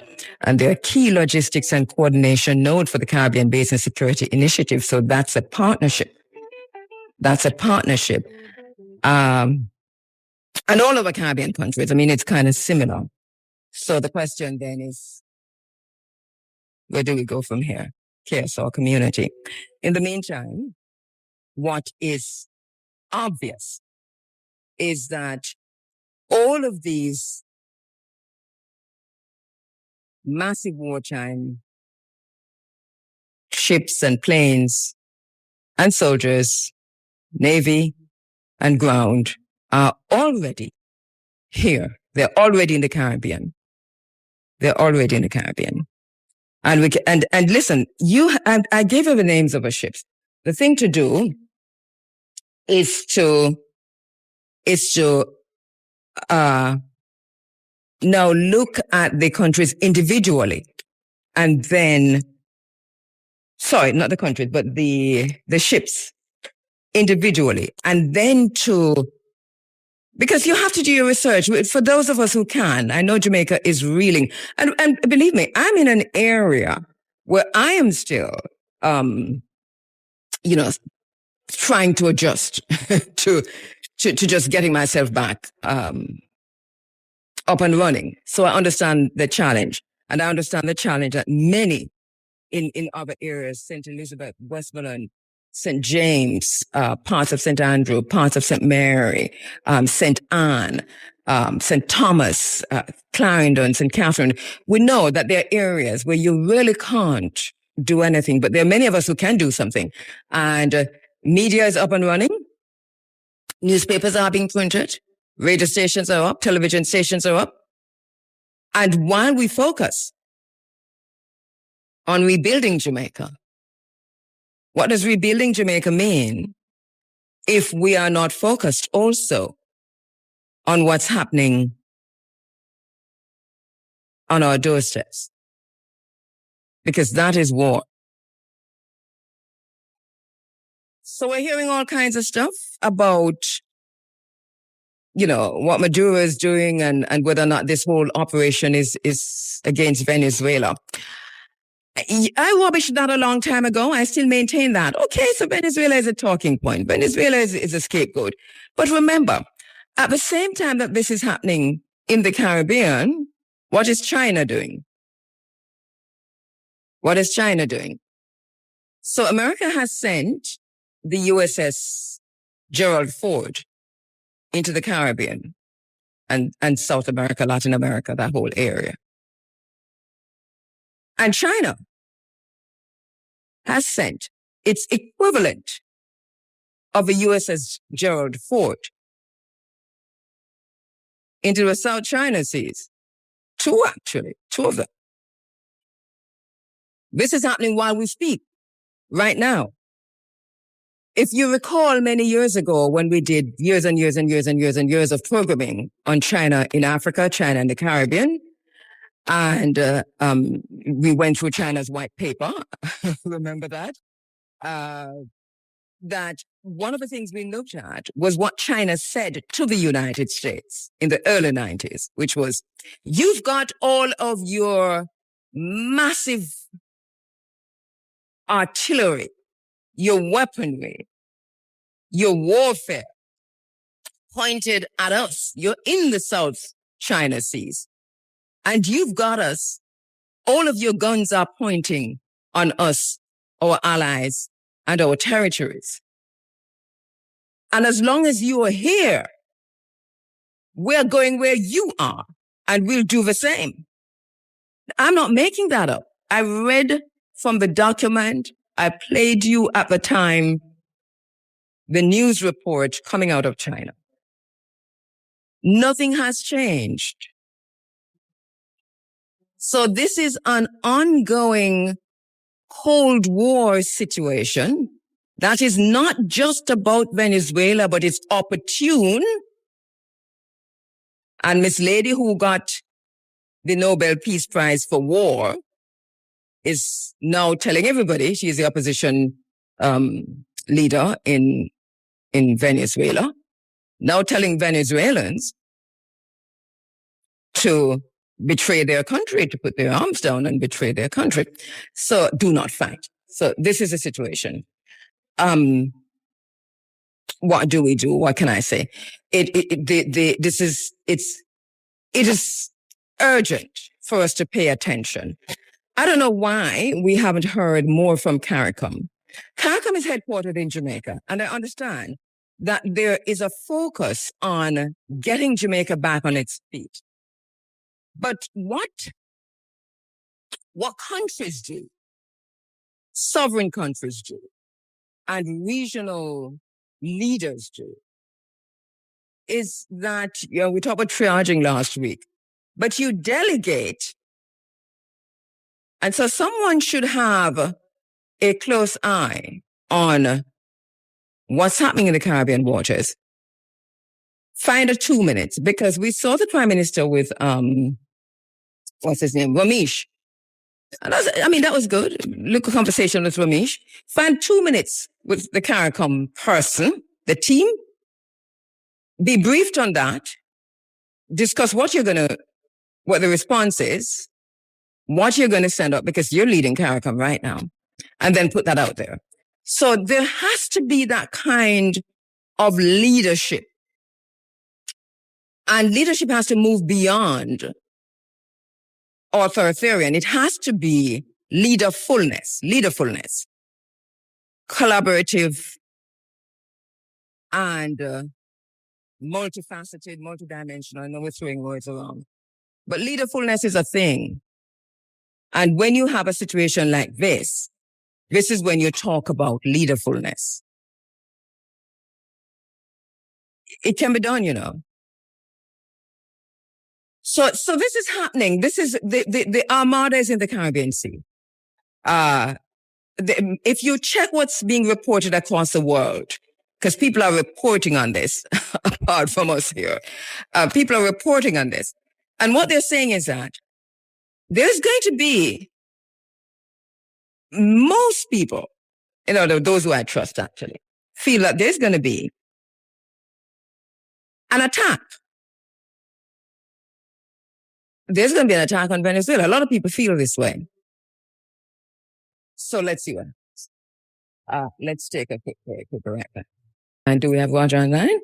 All right. So we're talking about just getting ourselves back together, getting ourselves back on track. We are still, many of us across Jamaica, reeling from Hurricane Melissa, just under 3 weeks. And Roger Hasfall, Community, has been going around the island and has been talking to our brothers and sisters our family in the worst hit areas. And all right, let me see if he's there now, Raj. Hi, good morning, Kabu. Yes, I'm hearing you now. A bit low, but we're still hearing you. Yes. Yeah, good morning, Kabu. Good morning, listeners. Roger, thank you so much for joining us. I mean, when you called last week, we could hear the pain in your voice because you were literally in the midst of what was unfolding, some of which you couldn't even speak about on air. That was, right. Where were you exactly last week? I was in Westmoreland, particularly I stopped in Betheltown and environs. So the districts, the adjoining districts that would have been in Betheltown. Betheltown is a very large town, very large, and then we went into the places that a lot of visits were not made, and it was very, very bad in terms of people. We know that when we went into some of these districts, it's the first time they were seeing anything in regards to aid, and we just had the bare minimum in terms of what me and my foundation, Good Over Evil, we managed to put together. Yes. And these are the first time people were seeing anything. Yes. And it was that bad. I remember I was there, and a helicopter came. And when the helicopter came at the school, the Betheltown school, hundreds and hundreds of persons gathered on the school compound, and maybe just a few dozen who collected aid, and a lot of persons left disappointed. And And one of the things that was quite kind of disappointing was persons coming to me telling me that anyone who collected aid, they had to have ID. And the complaint was that when Melissa came, she didn't ask if anybody had an ID or not. She just came and wiped out. I have seen a response to that from the government, which is to say that no IDs are required. But you yourself, as a journalist on the ground and someone who had gone also in the name of your foundation, which would distribute aid to persons in need, you had people there telling you on the ground that they were required to produce ID. Yes. And it based on what I saw, it was true. And it was kind of disappointing for a lot of the persons. It's just that most of these persons, they have pride, and they're just not gonna make a big stink about how. So let me just get that right, Roger. You witnessed that yourself.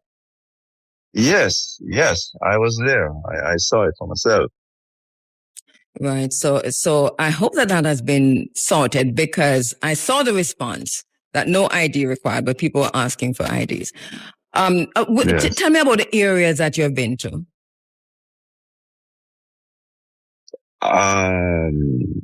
Castle Mountain. Quite a few of them. I don't remember the names right now. All of it's in a housing scheme. Okay.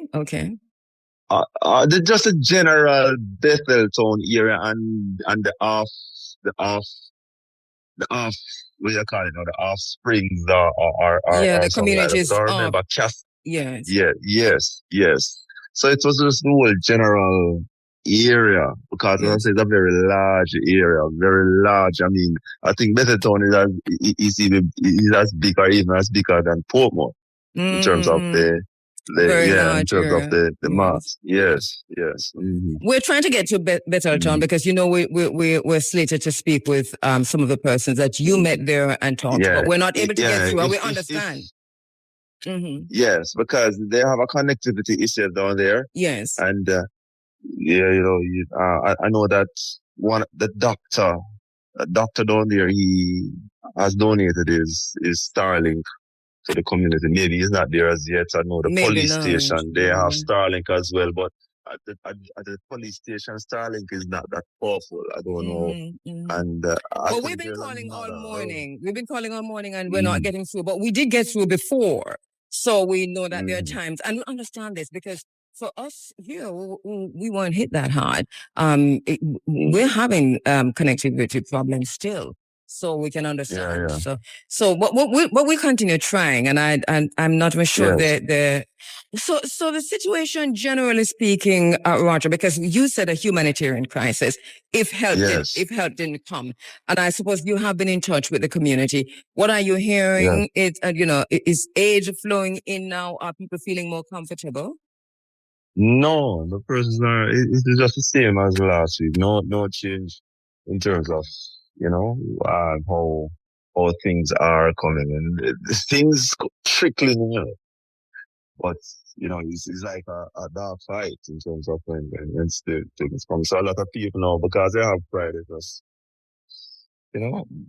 they just bite the bullet and just whatever happen, and who can go together and coming back for their family. But I know a lot of persons, they are still without shelter. A lot of persons are still catching with somebody else who have a concrete structure. There are persons, I know a lot of persons who can't move from where they are, and these people need help urgently as well. As I said, there are a lot of rubble in terms of people losing their houses, and you go there and it's just there, and persons are there every day, trying to pick up the pieces as to what can be done to a lot of people kind of help themselves, in terms of even just tacking up something so that they can weather the night. as per se, you know. But aid is very, very limited. Limited. All right, I'm going to now play because I'm able to get to the feature that you carried earlier, the ILREP, where you're it's coming unity. This was broadcast when was this broadcast? It was broadcast on Monday. On Monday, and you're saying the conditions remain the same. Yes.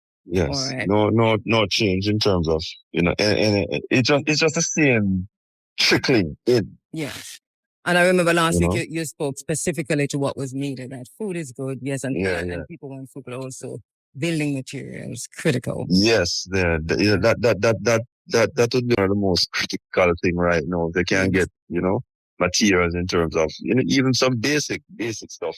You know, if you can't provide tents or board, I mean, there's a particular person that our foundation managed to raise some blocks for them.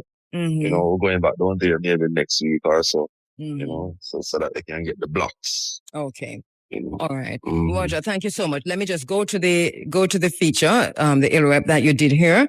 And so our listeners can hear directly from the people that we're trying to reach right now, where nothing has changed much in Bethel town, as you heard from Roger. I'm going to take an early break, Raj, and then I go to the feature, the ILREP. Thank you so much. Yes. Thank you, Raj. No problem. Come on. Bless. The Statistical Institute of Jamaica, Statin, will be conducting the 2025 Jamaica Survey of Living Conditions, JSLC, starting July 2025. For over 30 years, PIOJ analysis of JSLC data has helped to shape national policy, including on education, healthcare, and social support. When the JSLC team visits your home, participate. Your voice helps guide real solutions. For more information, visit statinja.gov.jm or WhatsApp Statin at 876-569-1083. From the creators of Money Fridays, we introduce to you another radio first. Grab back. Stay locked into Irie FM on the 107. This and every Monday is a wake-up call for Grab Bag, and you could win up to $50,000 cash weekly, plus other prizes. All you have to do is call Irie FM when you hear it's Grab Bag time.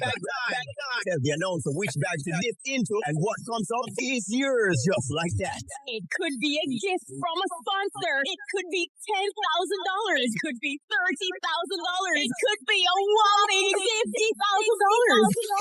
Or it could be, sorry, try again. But if you don't have a representing hand in the bag, you don't have a chance. Grab Bag is brought to you courtesy of Childs R Us Limited, Batters Valley, St. Elizabeth. For Childs tools, every household fixture. Call 965-1896. Tiles are us.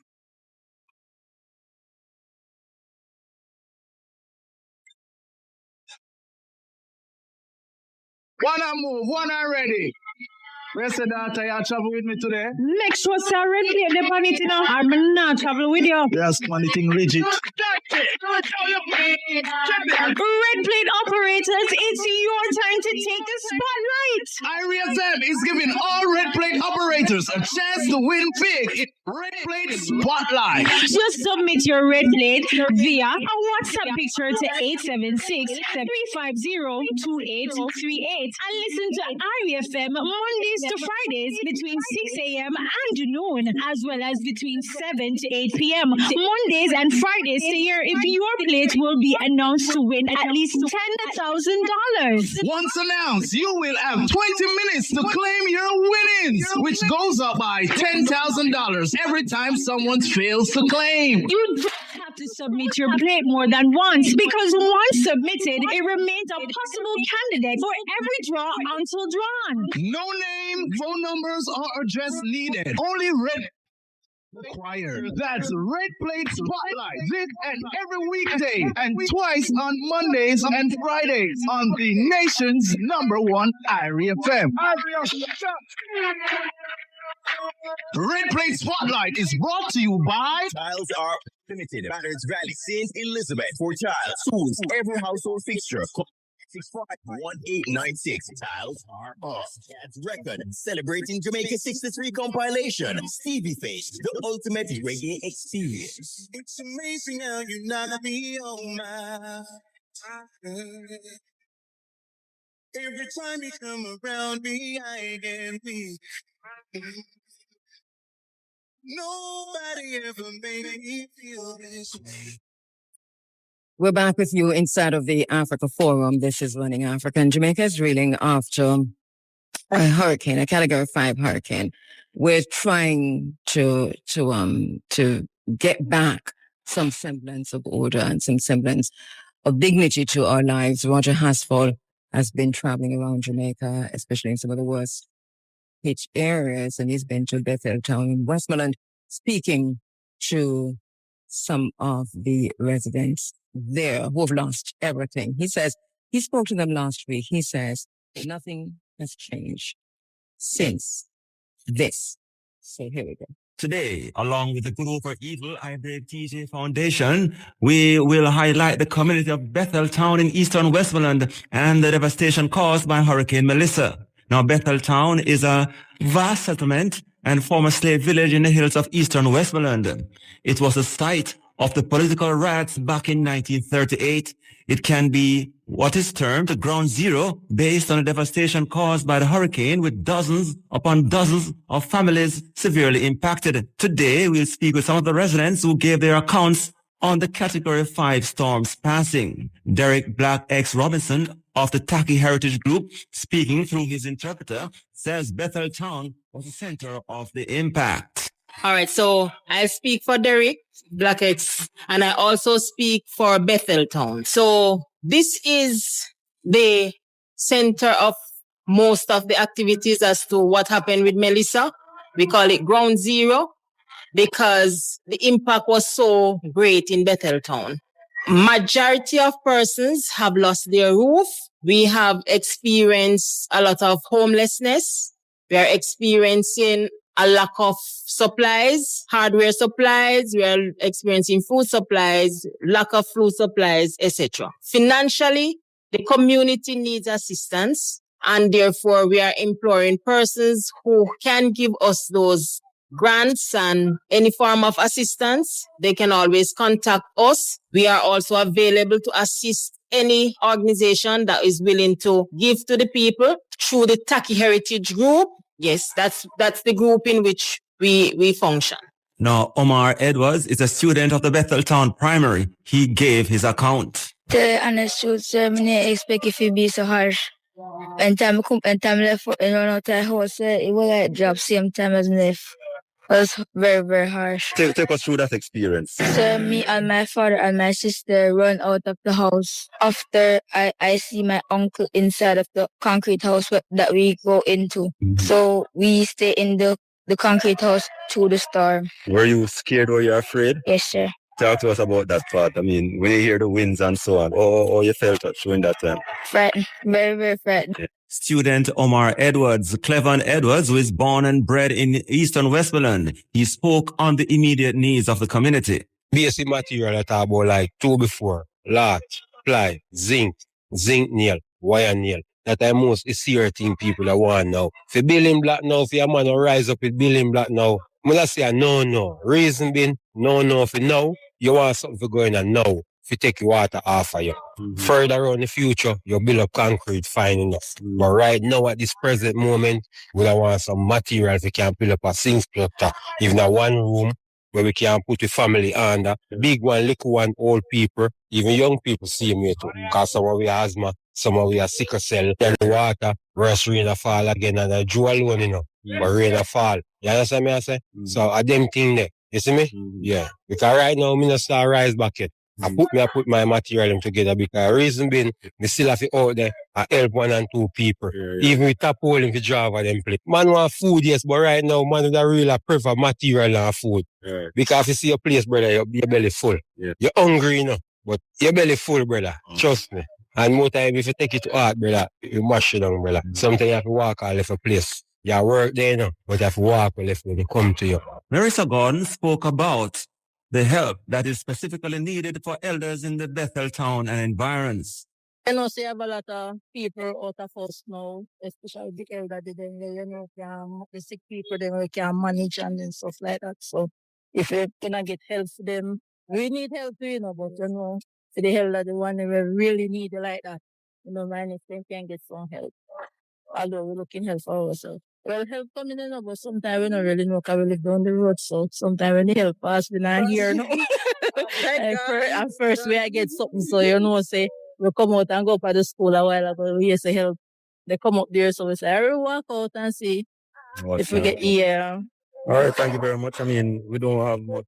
We just never want to walk with you too long. Right. Well, thanks for the help anyway, because, it's the And first way I get. That is Marissa. Gordon Leonard Blake is from the Ashton community in Bethel Town. He spoke about how they are coping up there. Okay, so far we are trying to get in and back said way about, you know, work for loose, work for building and work for things with water, we're suffering for water and them things there, you know them way there? Water, the main thing right, you know, we're suffering for it. Yeah, man. Boy, God, no.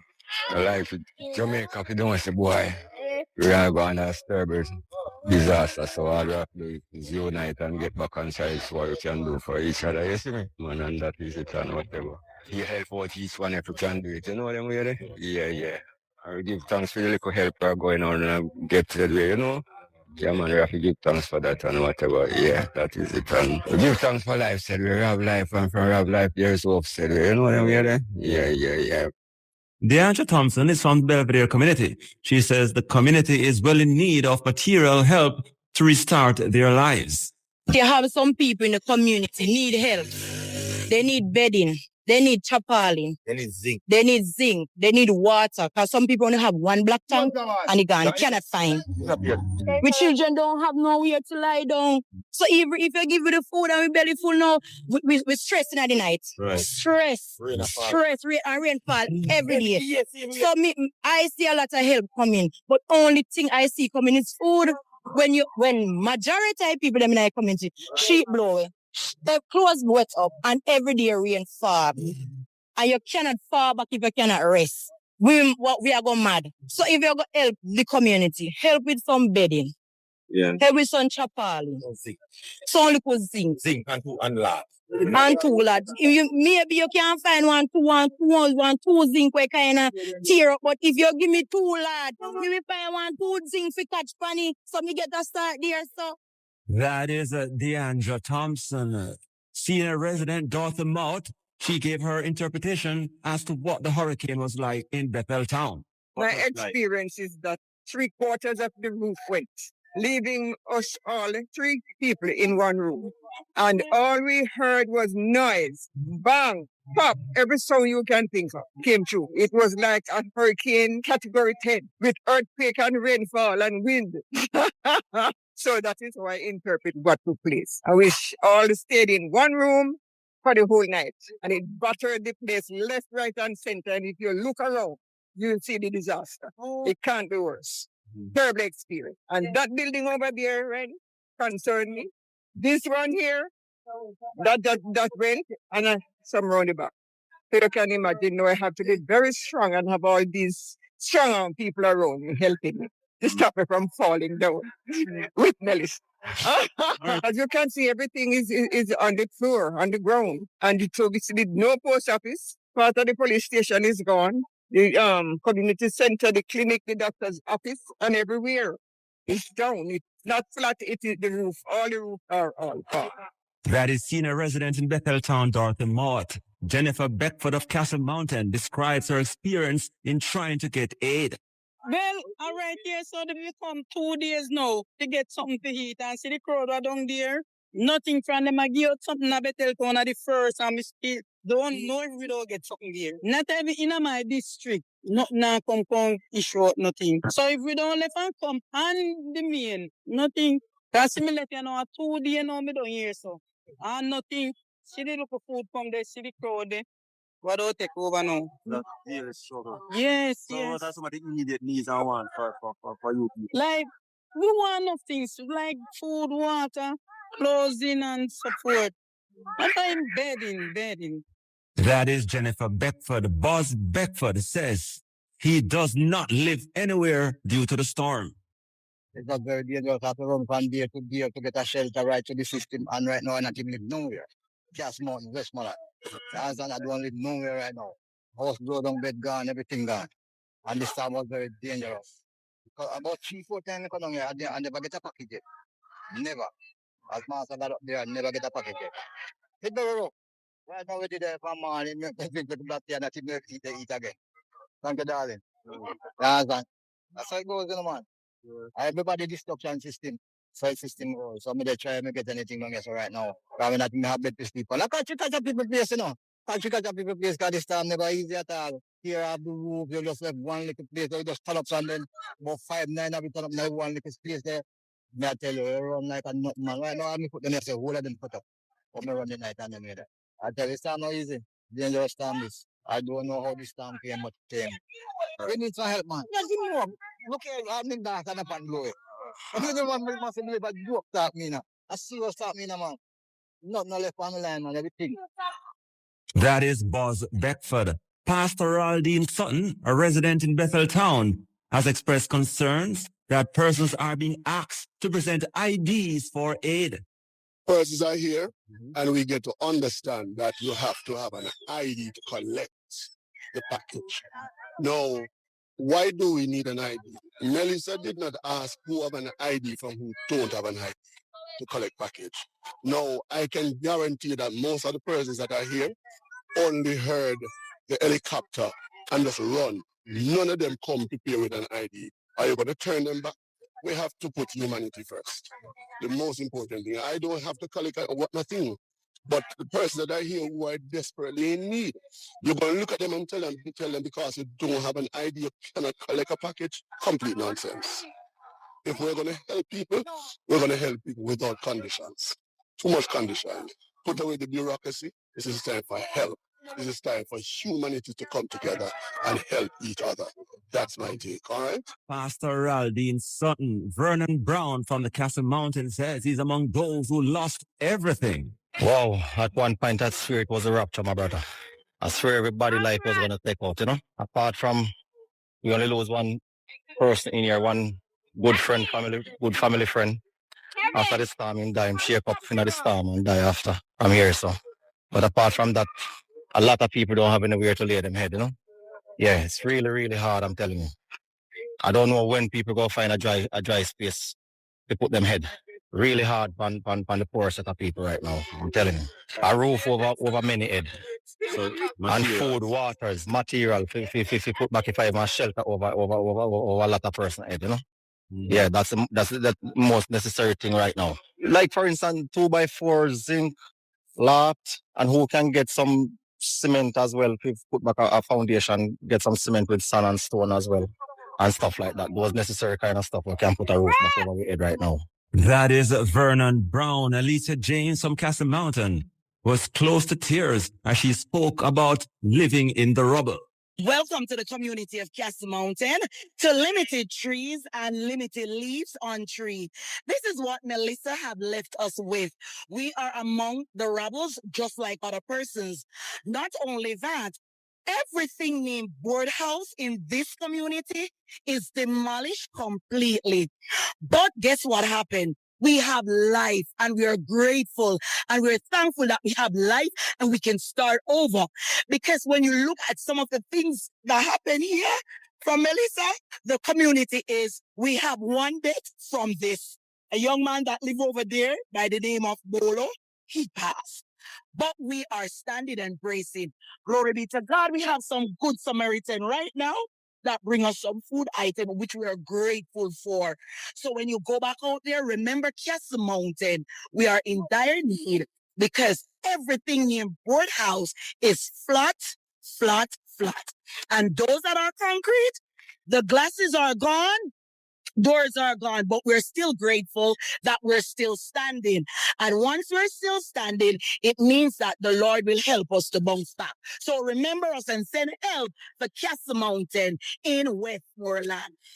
That is Alicia James, and we close out with Black X of the Taki Heritage Group, who spoke on the vision for Bethel Town arising out of Hurricane Melissa. Yes, so the vision for Bethel Town is for us to create a city do some form of development.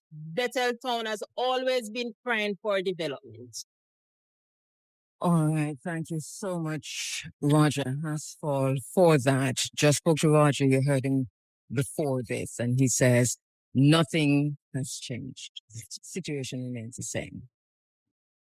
Just a quick reminder that the IRFM 11 Coca Relief Drive is underway, and we're appealing to you to give generously to people in affected area.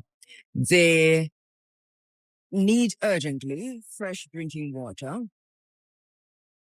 rice, flour, sugar, non-perishable food, tarpaulin, solar lights, battery or solar-powered radios. Personal hygiene products are also welcome. Drop your donation at IRFM right here at Coconut Grove in St. Anne or 1B Putney Walsh Drive in Kingston. We will get your donation to those who need it. A small donation from you will make a big impact on somebody's life. The IRFM 11 Coca Relief Drive. Let's get Jamaica back on its feet quickly and make things irie still. Just a note, we do not need any more clothes. No more clothes, right? So we've got enough clothes. Thank you so much. Thank you so much. Fresh drinking water, rice, flour, sugar, non-perishable food, tarpaulin, solar lights, battery, solar-powered radio, personal hygiene products. Welcome. All right?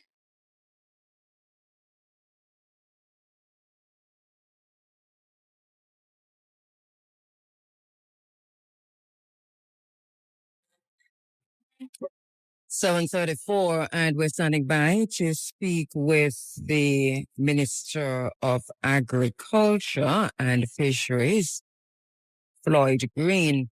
Minister Green, we're not getting you. Your phone is ringing to voicemail. The preliminary assessments show that Hurricane Melissa caused about $29.5 billion in damage to Jamaica's agriculture sector. More than 70,000 farmers were affected, and the damage spans 49,390 hectares of farmland. That's the information coming in from the Ministry of Agriculture. Of course, you recall the hurricane made landfall on October 28 as a Category 5 system with winds exceeding 260 kilometers per hour. The hardest hit parishes include Westmoreland, St. Elizabeth, St. James, Hanover. These are major agricultural producers. What has happened to the recent gains in agriculture in Jamaica is a question. Before the storm, the sector was on target, we are told by the ministry, to exceed its 2022 crop production, and that this is now seriously threatened, this progress.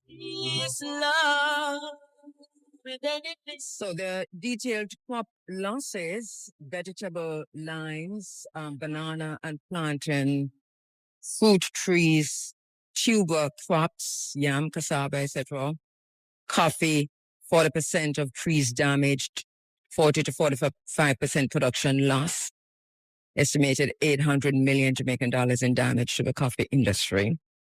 Regulated crops, including ginger and turmeric, large damage to their livestock and fishery, losses in that sector, poultry, other livestock,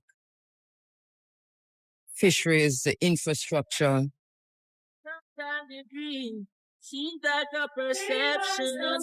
vulnerability of Jamaica seriously exposed here. We're standing by to speak with Minister Floyd Green. We're not getting him on the line. We have been talking to him up to yesterday, and we're not hearing him this morning.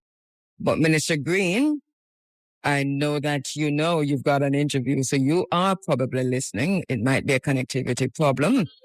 depending on where you are. We are trying to use everything in our arsenal to get to you. If you can get to us, we'd appreciate that. The implications of food security, rural livelihoods, and all of that. With the loss of over 41,000 hectares of crops and massive livestock destruction, what does that mean for Jamaica? Of course, we are already seeing reduced domestic supply of vegetables, of tubers, of fruit, and of poultry. A friend wrote to me this morning and said he went to the supermarket and eggs came up short. Not getting him?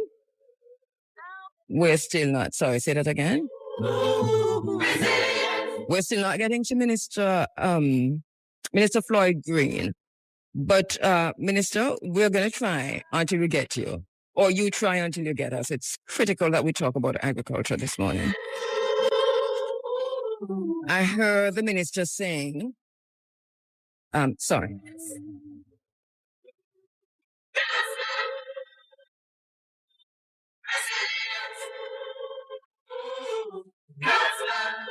Call me anytime. All right. So the minister said that there will be, that plans are in place. And we want to talk to him about those plans also.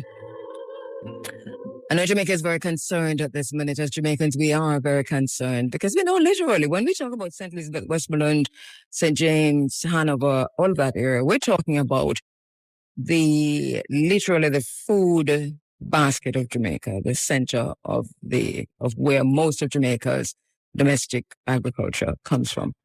And so there is concern. Those farms have been devastated, decimated. The pictures you're seeing of banana trees and plantain trees and all crops wiped out and yam and cassava and just this decimation.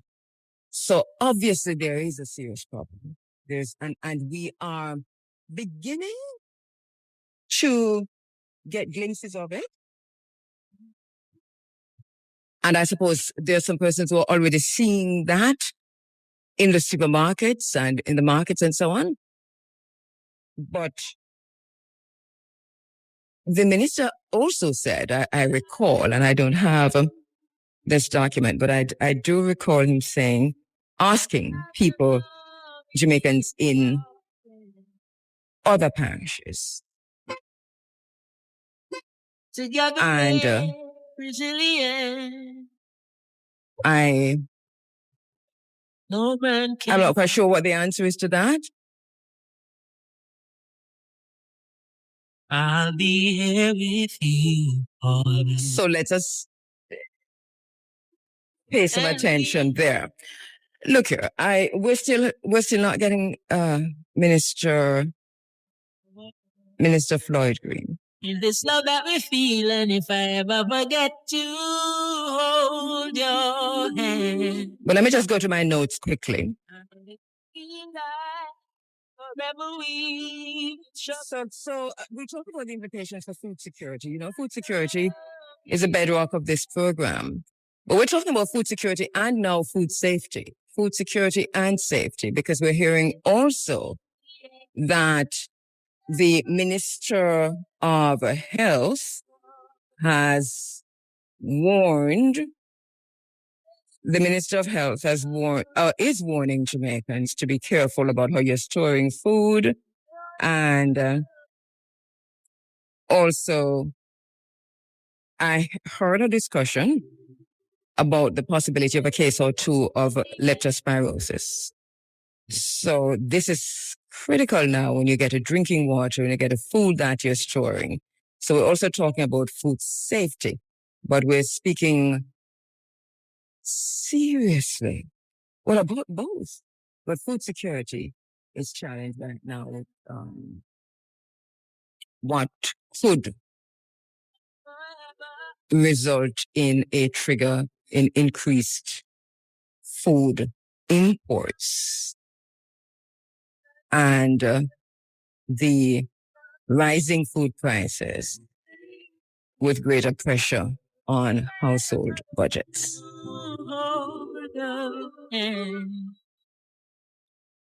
Always remember.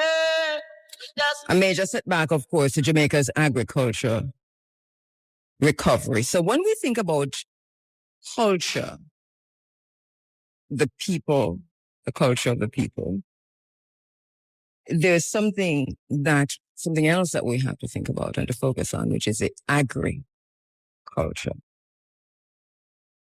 Where you are, start planting crops that can come quick. Plant your callaloo immediately, your cabbage, etc. Quick cash crops. Because the food basket is devastated. The rural farmers, how are you managing? I'm not quite sure what is in place for farmers. Is something we wanted to talk to the minister about. He said that 70,000 plus farmers were affected in the rural communities. We have St. Elizabeth, Westmoreland, St. James, Hanover, that they are experiencing immediate income shocks. And wanted to talk to him a little bit about that, about what is in place. Many small farmers are operating without savings. They used to have a bank named the PC Bank. I don't know what that bank was. That bank for loan? What was that bank for again? It was a farmer situation. I don't know what the insurance, crop insurance. I remember when Bobby Montague was agriculture minister, he talked a lot about insuring animals and crops and so on. So I'm not quite sure if that was in place.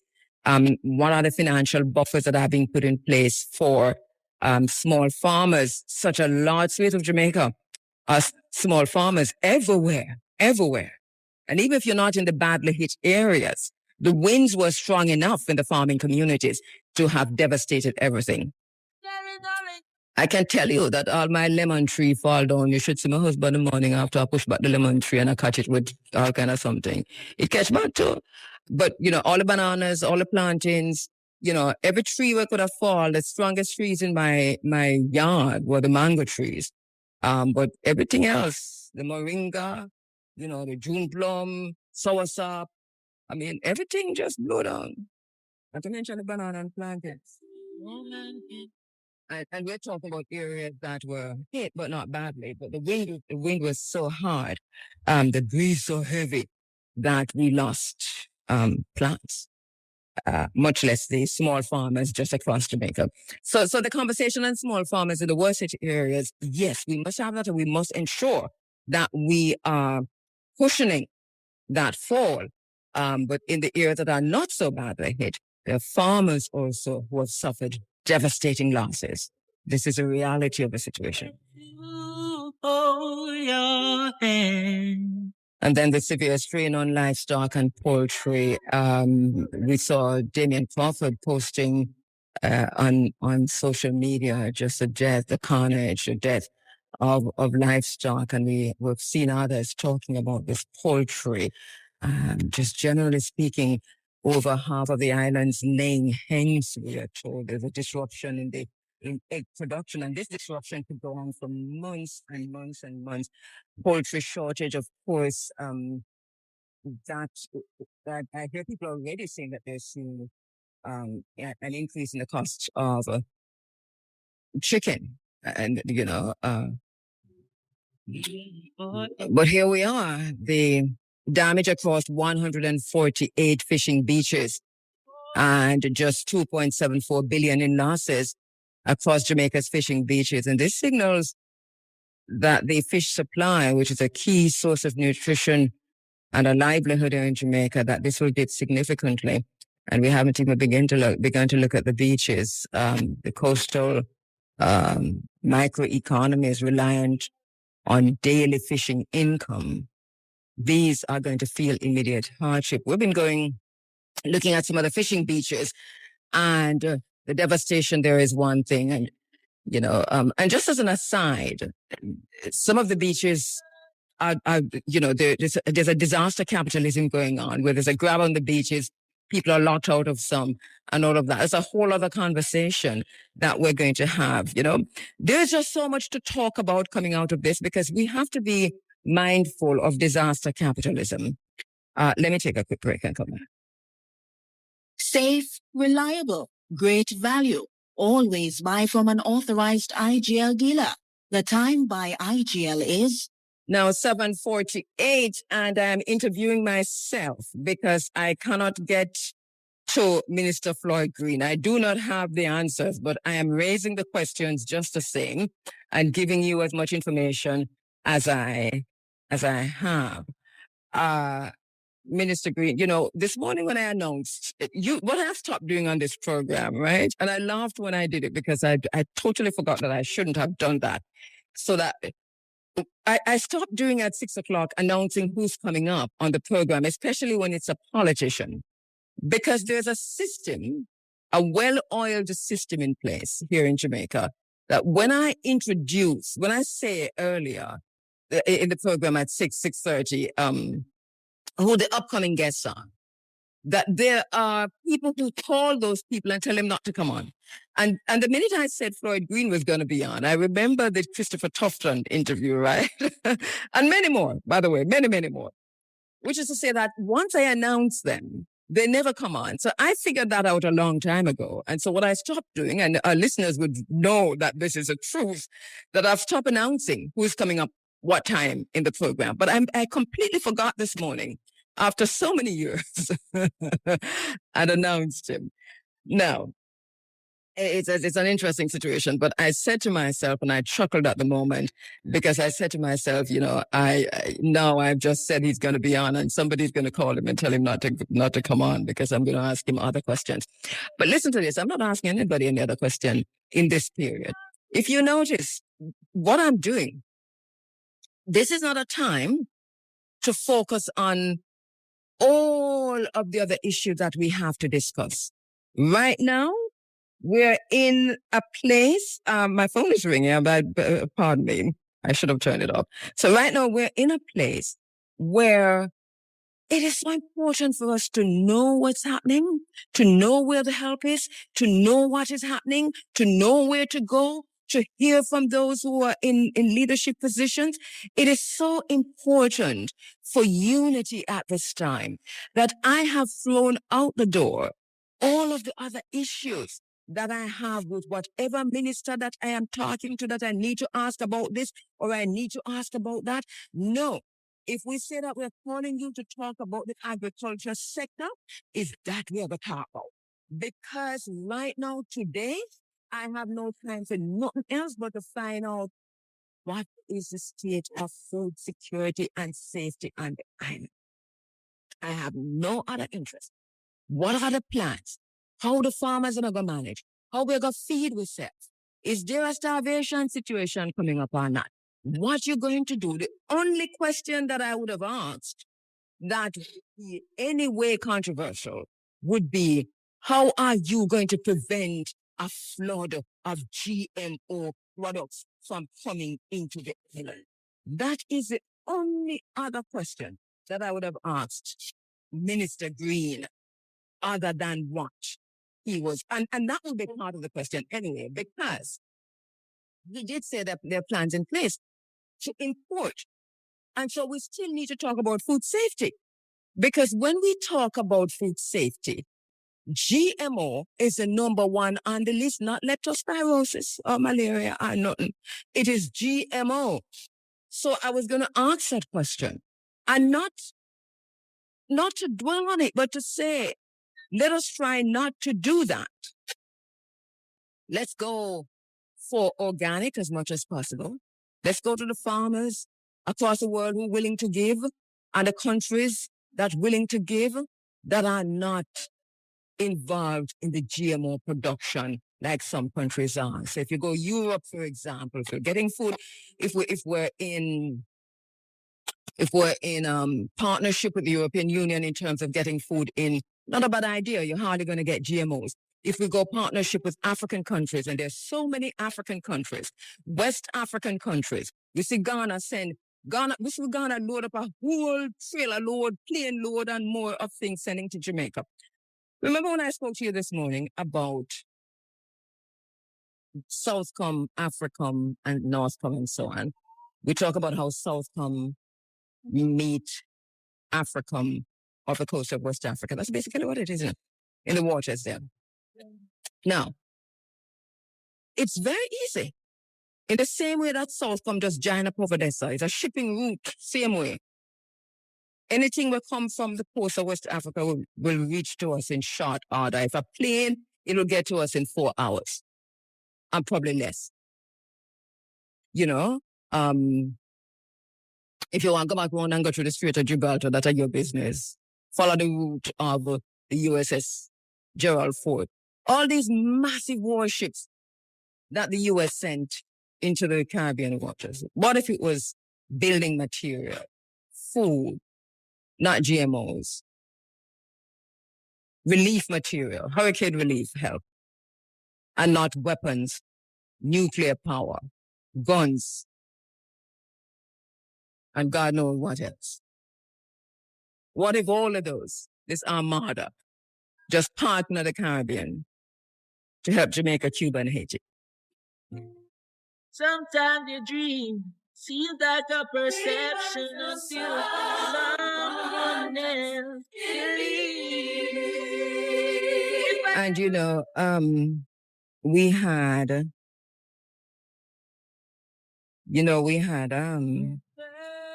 Minister, originally we had Minister Floyd Green for half an hour, and I called back Vivian, our producer, and I said, Viv, agriculture is too important for half an hour. So let us see how we can include, and this is very early in the day, give Minister Green some more time. See, tell me if he's okay with it. And he said, yes, he was okay with it. And so we kind of extended the time. And here we are now, no Minister Green. But then I'm not going to say that he was told not to come on. I'm going to say he's in a place where there's no connectivity. He probably on Starlink.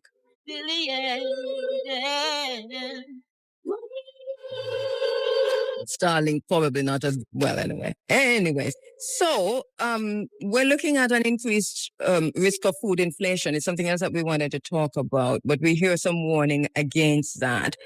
We probably need a geologist and so on to help us look at the ecological and soil impacts, because we're watching and seeing what's happening across Jamaica. And boy, that is devastating. One of the things I notice a lot of people are talking about, right, is climate change. That climate change caused the hurricane. Well, I call BS on that. You know, I'm not going to, listen. When we were in high school, they were killing us about the ozone layer, right? Remember them said the sun, there's a hole in the ozone layer and the world are friend. I mean, I was in Red Cross. I was in Key Club. I joined every club. Student Union, Girl Guide, Red Cross, the march and all, the whole shebang. And they were telling us about this hole in the ozone layer. They're not saying that anymore. But they've said a lot of things over time. But I like to say something. I like to say something like Beckwood. I put up my hand. I have something to say. Which is to say that we are witnessing on our watch wanton construction on this island. And we are seeing and we march against it and talk against it and cry against it and tear it, we hear against it. We're seeing construction that includes the sale of our rivers, our seafront, our oceans, our beaches, our mountain streams. But it doesn't end there. If I sell and then it's still there where they were meant to be, that's not bad or not bad. But I'm seeing something I've never seen in my entire life. We're seeing it's a careless, selfish, narcissistic, sociopathic, Machiavellian way of construction, which you come in and you buy the land and you get a massive swathes of land and you want the land with the rivers, and you want the land in the watershed areas, and you get them, and then you change the rivers or the courses of the river, and you block off the beaches. So there's so many rivers that their courses have totally been changed. The river course changed, the part of the river changed. And we're not talking about no little stream. We're talking massive rivers that when rainfall, you hear it, you feel it. The river that thunders. That's why them call it the roaring river. Because when rainfall and that the river come down, when that the river they are tumble down, all when you're driving in your car, in your SUV, and you're high up on the ground and your window them wind up and the air conditioner say, one, you still hear the river that roars. Now they have changed the course of the roaring river. They have changed the course of the roaring river. They have changed the course of many other rivers. And what have they done? They're building, construction, concrete, entire cities are going up. And the consequences. We don't talk about the consequences of chopping down the mountains, of deforestation, of changing the river courses. We don't talk about the consequences of that at all. Of blocking off drains. We do not. No. We're going to COP 30, COP 20, 21, 22, 23, 24, 25, 26, 27, 30. And now we're in Brazil with a begging bowl, talking about climate change. Climate change is a con. It's a con. What they're telling us is a con. Because until and unless you put back every river which is supposed today, and we see a different thing, or the same thing, then you can talk to me about climate change. But right now, I'm not talking none of it. You see, I can't get into the climate change conversation, I cannot, because I know it's a money-making, neoliberal con. I cannot get it. I've said this many times here. I do not subscribe to this conversation on climate change. I do not. I will not. Until you stop mining out the sea, mining out the cockpit country, drilling down into the sea, mining out the wall of the Caribbean, then you can tell me about climate change. Climate change, but you are destroying the earth and you're telling us that it is climate change. It's not climate change. You move the river. And the river to find somewhere to go. No climate not change. At the same climate when I grew up. As a matter of fact, when I was young, we used to have, heavy rains, same way like this. And the river, all of the river then goes short, they're supposed to go. And if they even drop down something, we build it up back to normal and we put again the river the same place which they're supposed to go.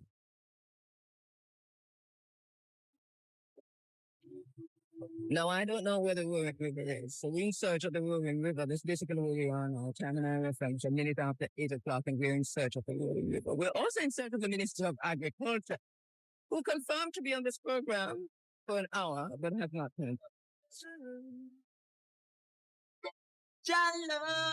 So I don't know if there's going to be a national shift in national agricultural policy, but I hear some conversation. And we are paying attention to that. What I'm afraid of, though, is that this is going to be, because you know how politicians are, and you know how this wider conversation on climate change, and especially when you talk climate change, you hit up with people like Bill Gates, although I'm hearing them talking differently now because it don't suit him. But when you go into these spaces where there's a lot of funding, there's a whole lot of money.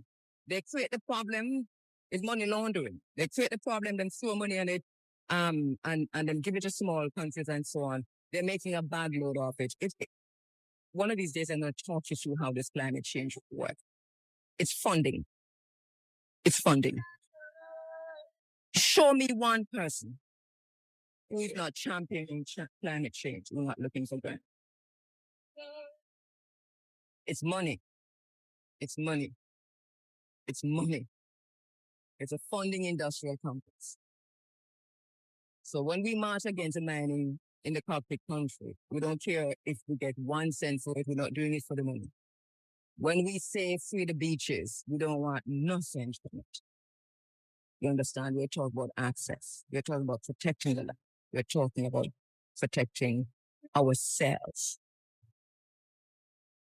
You get the point I'm making? Okay. It's all money at the end of the day. So they're going to wrap this into a climate change conversation. And before we know it, we're going to talk about greenhouse crops. Well, we have a land we can plant the crop on, but we have the land that we can plant the crop on, but they've sold it all, right? They have turned the farmlands into concrete jungles. And now they're going to telling us about greenhouse crops, right?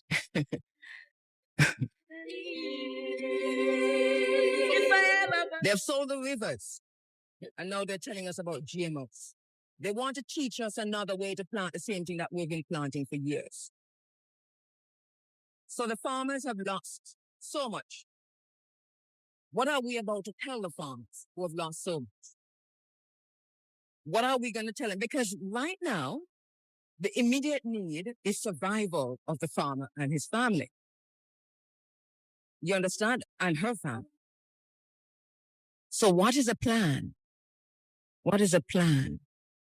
What is a plan for agriculture in Jamaica? Are we going to flood Jamaica with GMOs? And if we flood Jamaica and GMOs, will we tell the people that these are GMOs?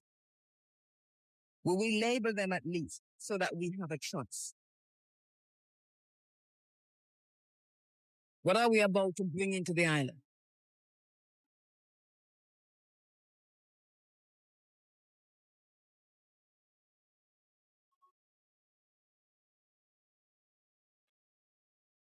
So it's an opportunity for transformation. That's what it is. Disaster capitalism is about to rear its head. Do not sell your land. Do not sell your land. Stand up against GMOs. But are we going to stand up against GMOs when we're hungry? Because if cornmeal come and if cornmeal come, and we know cornmeal has been GMO from one of the first things that went GMO was corn. That's from the 80s. You know, that's GMO. My phone is ringing. Please do not call me when I'm on air. Please text me. So here we are. Here we are. Something that's real. Agriculture in Jamaica has a potential to be the number one income earner and to solve our unemployment. I know it can feel like forever we've been struggling. I know there are lots and lots of comparisons made between Jamaica and Singapore in terms of its area and its livable area. Singapore, 736 square kilometers to St. Thomas's. Very similar, 743 square kilometers. And we're looking at Singapore's population, 6.1 million. Jamaica's population, 2.89.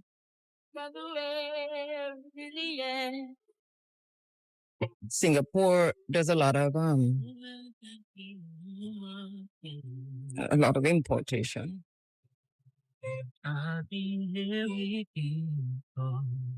But we can feed ourselves. And at some point, we're going to have to take a look again at the unused crown lands and what to do with those. The immediate crisis that we're facing is how to feed a nation. This is an immediate crisis. How to feed a nation. A lot of the unused crown lands are in the areas that are devastated, you know, Westmoreland, St. Elizabeth, especially Westmoreland. But many in St. Mary too, but they're all over Jamaica actually. But for those unused crown lands in the areas that are not affected, I know that there's a shout out to people to begin to plant. What should we do? Capture those lands? And I remember now I just asked me. For those of us in the areas where there are so many unused crown lands, and you're saying to us plant, but we not really have no way to plant, what about the unused crown lands? Are you going to make them available or should I just go on? Because this is urgent, you know. If I ever forget to hold your hand, no, it can feel like forever we've been struggling. Your love is our strength. Together we're resilient.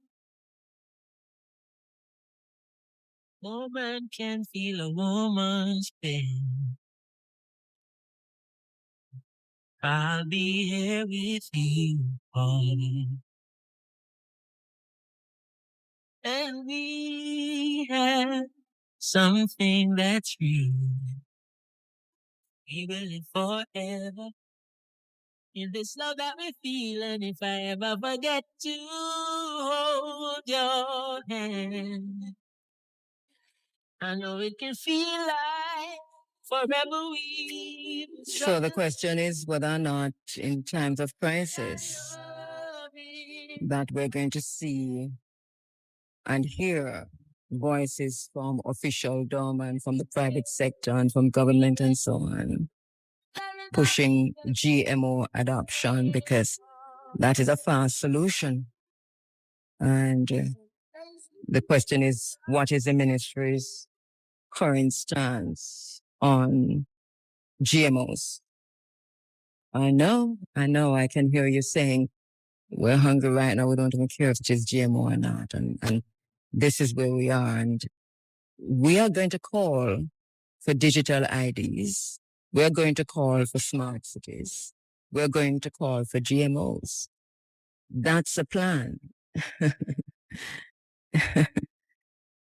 That's a plan. We're going to call for these things. So when we talk about food sovereignty, struggling.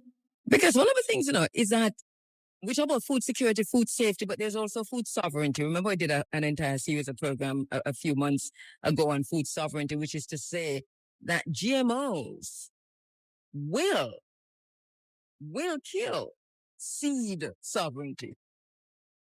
And in that way, we will become more and more dependent on these multinational producers. If you have not read the book 1984 as yet by George Orwell, now might be the time to buy it. All right, let me know who's on the line. If you tell me who's on the line, I'll go straight to the line. Hold your hand. I know it can. All right, let me know. Should I go to the phone lines and take this call? Tell me what to do, because I'm doing that. I'm putting this call on the line. Who do we have on the line? I can't see you people. Let me see. Look at that. Minister, I'm so happy that... Morning. Apologies. Look here, because I'm coming up with all kinds of reasons why you haven't come on. So I'm very happy that you're here this morning. Thank you, sir. Yes, I'm very happy that you're able to get me. This is, look here, you do it deliberately shame me, but it's okay. Thank you. No, I would never. Well, thank you so much for coming on. I really appreciate you coming on. Listen, man, what a devastation, though. First of all, how are you? Boy, I can't think I feel better than it's tough. It's tough. It's taxing. I think of all the things, I think just the extent of the devastation and just how different the place that you know, that you love, looks, makes everyday a challenge, isn't it? Yeah. Every time you go to Black River, you remember what was, and you see what it is now. And that, to be honest, it looks 3,000 times better than directly after the hurricane. But still, and then there are so many people who've been displaced, so many people who their regular lives have been uprooted. It's something that they had no control over. I mean, not just houses, but businesses. And we often talk about families that thing, but I really feel it, especially for some of our older citizens, those who would have already, you know, lived out a full life, you're now in retirement and felt that you have fought all your battles already, you know? I was with one yesterday, 82, and he was saying, boy, MP, I don't know if I can go back in this life. You know, it's a tough reality to come to terms with. But with that said, yes. I do find that these situations, these times of crisis, do bring out the best in Jamaicans. Yes, true. That is the thing. Every day you find something to be hopeful about.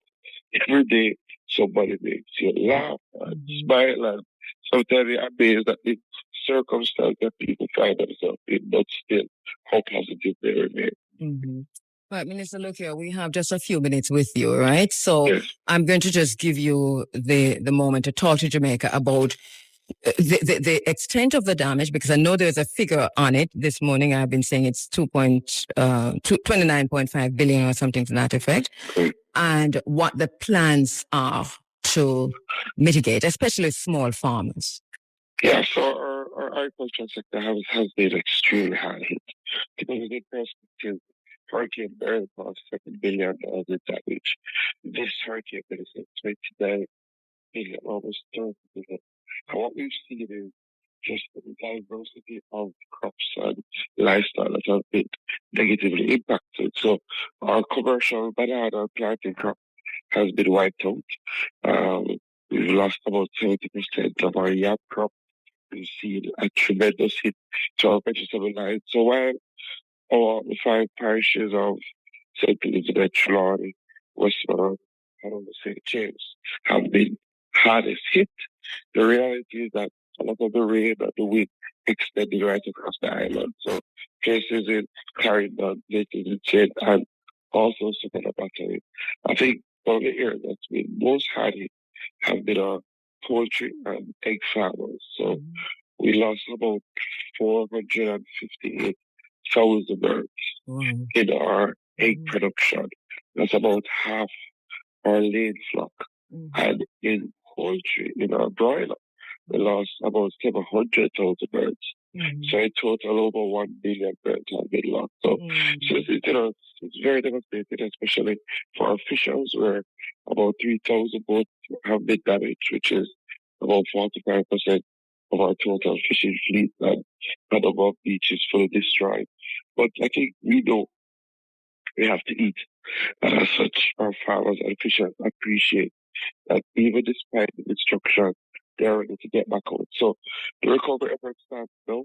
I would have outlined a plan of action for all our farmers, but especially trying to help our farmers, small farmers and fishers. And it means immediately to rather making seeds available so that especially those who farm our vegetable lines can get back out there as quickly as possible. We have about $40 million in seeds that our RAD offices have started to distribute to the farmers listening on. Contact your RAD office, the RAD officer, if you're interested. We are looking to target some of the parishes that were not as impacted because, it may take some time in some of the other parishes to get back up and running, but long and short of it, we need to get going. In relation to poultry farmers, we're going to do a program where we'll be distributing, some baby chicks, some feed. We're also going to help in reconstructing some of the chicken houses because, a lot of people lost the houses themselves. So we'll be working on that. Outside of that, in our fisheries sector, we actually started the distribution of fishing wire. Started at the alligator pond on Friday. A number of our fishers lost what we call their pots. For our fishing sector, they use the wire, they put it out, and then they come back out and it's nowhere to be found. So we've also dispatched generators to get our fishing fuel station up and running so that our fishers can get back out there. So we've done that in Montego Bay, we've done that in Lansing Bay, we've done that in Great Bay, we've done that in Alligator Pond, just to get them back out as quickly as possible. So it will be a long-term recovery, but but we have to start doing it. All right, let me ask you a few questions from that. First, there are many who are able to plant but do not have land. And I know that there's a call coming from your office and your ministry, which is to say, get back out there if you're in areas that are not badly hit, where land is available and you have land available, farm cash crops quickly and so on. But what about town lands? Will town lands be made available for farming in areas that haven't been badly damaged? So one of the things that we have said even before Hurricane Melissa, we had indicated that we are moving to establish at least one agri park in every parish. In other words, in every parish we need to find an area of prone land that we specifically dedicate for agriculture.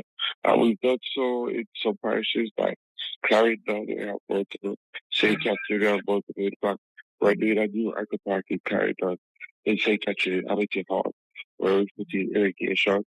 We have in St. Thomas, part of Portland. We're moving out to establish one in St. Anne.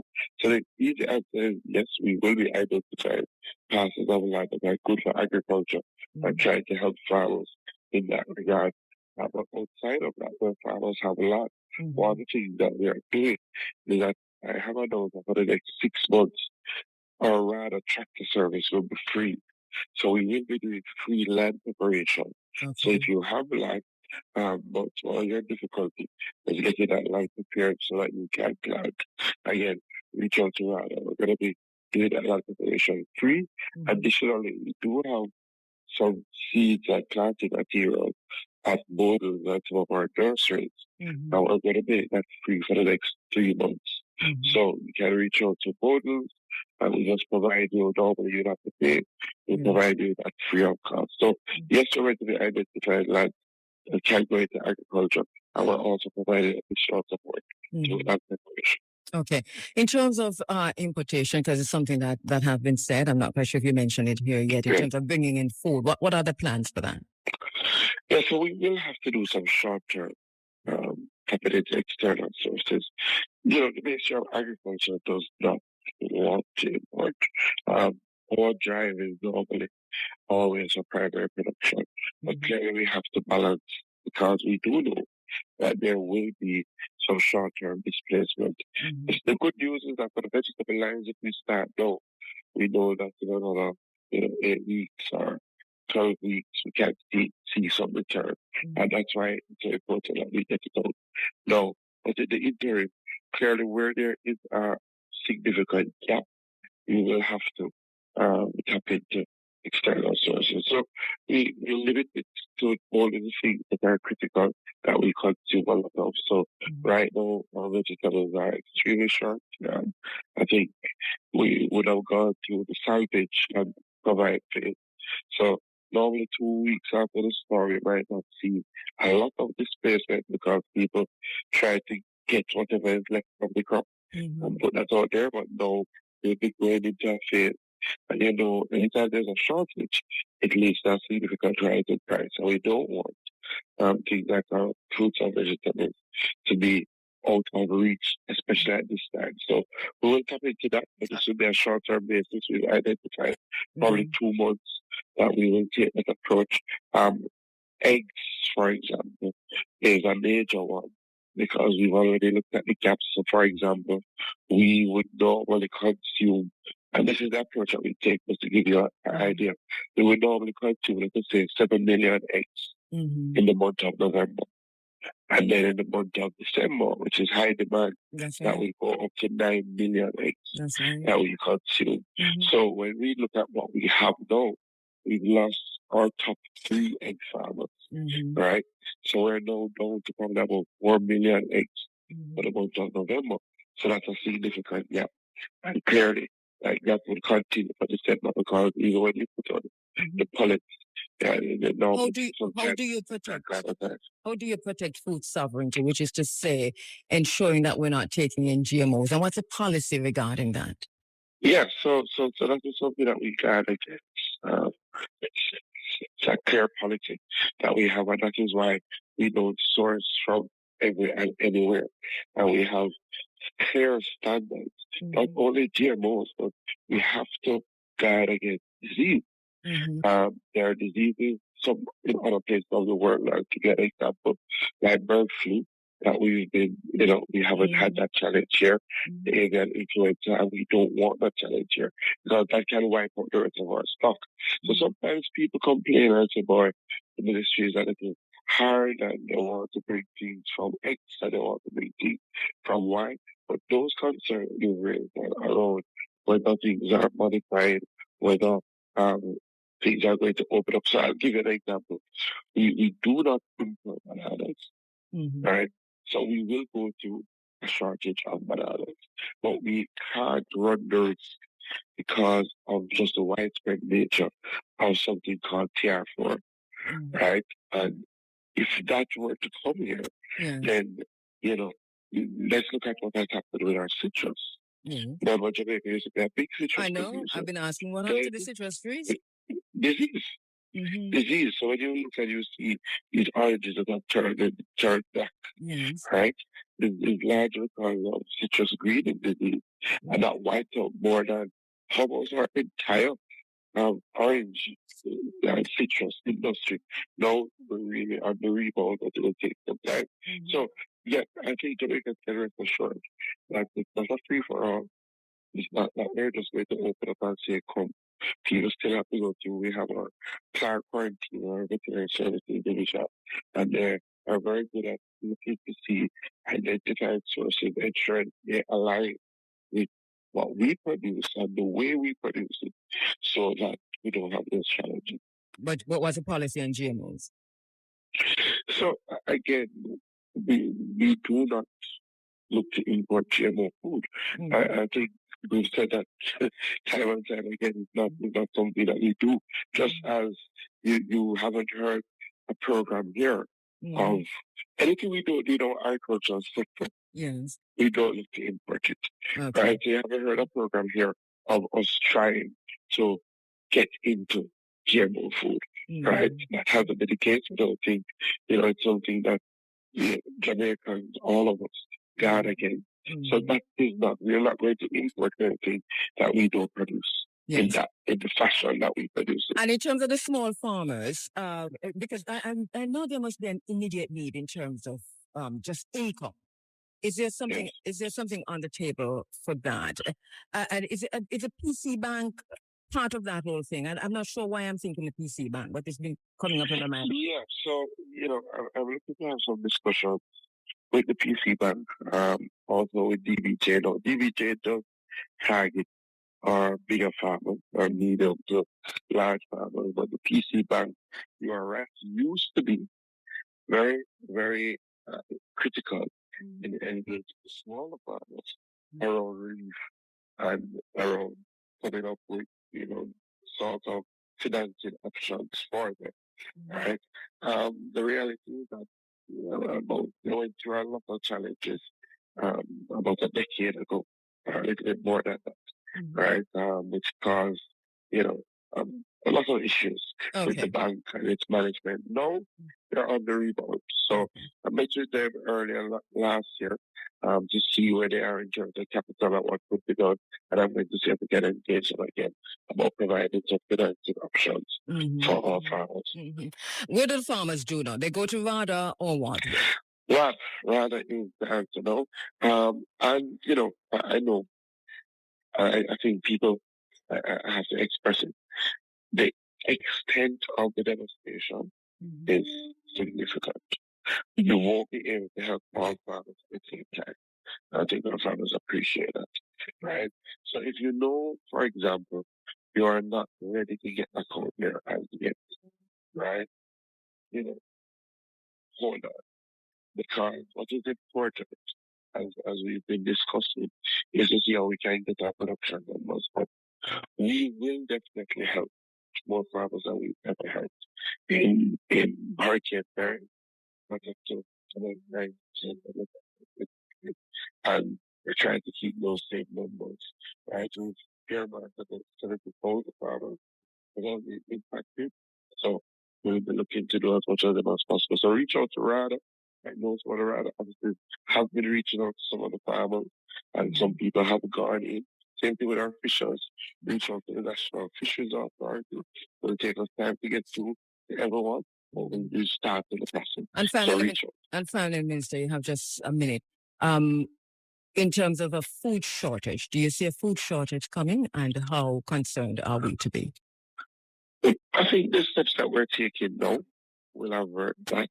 There will be, while those systems get up and running, there will be usual discomfort in terms of, there will be some, as people are already seeing, some rises in prices, but I expect that will moderate over the next 2 weeks, and that people will have sufficient food for Christmas, and then by January, our local production should be in a space to start pulling back together in terms of start supplying, and then as we go forward for the rest of the next year, we should get to that stage. I know, we had a very quick recovery from Hurricane Darian. I know this one is going to take a lot more, but I think our farmers and fishers are up to the task, and we will help them.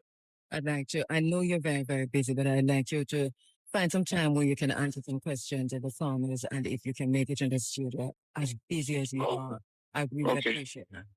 Thank you. All right, no problem. Thank you so much. And thank you for reaching out. Yes, all right. Okay, Minister, for being there. All right. Just remember, Hurricane Melissa has devastated the homes and lives of many of our brothers and sisters. We are appealing to you to give generously to the IRFM 11 Cocoa Relief Drive. People in the affected areas urgently need fresh drinking water, rice, flour, sugar, non-perishable food, tarpaulin, solar lights, battery or solar-powered radios. Personal hygiene products are also welcome. Drop off your donation at IRFM right here at Coconut Grove, St. Anne, or 1B Courtney Walsh Drive in Kingston. Will get your donation to those who need it. A small donation from you will make a big difference and an impact in somebody's life. We do not need any more clothes. Remember that. IRFM 11 Cocoa Relief Drive, accepting water, flour, rice, non-perishable goods, and so on. All right, time on IRFM is 8:30.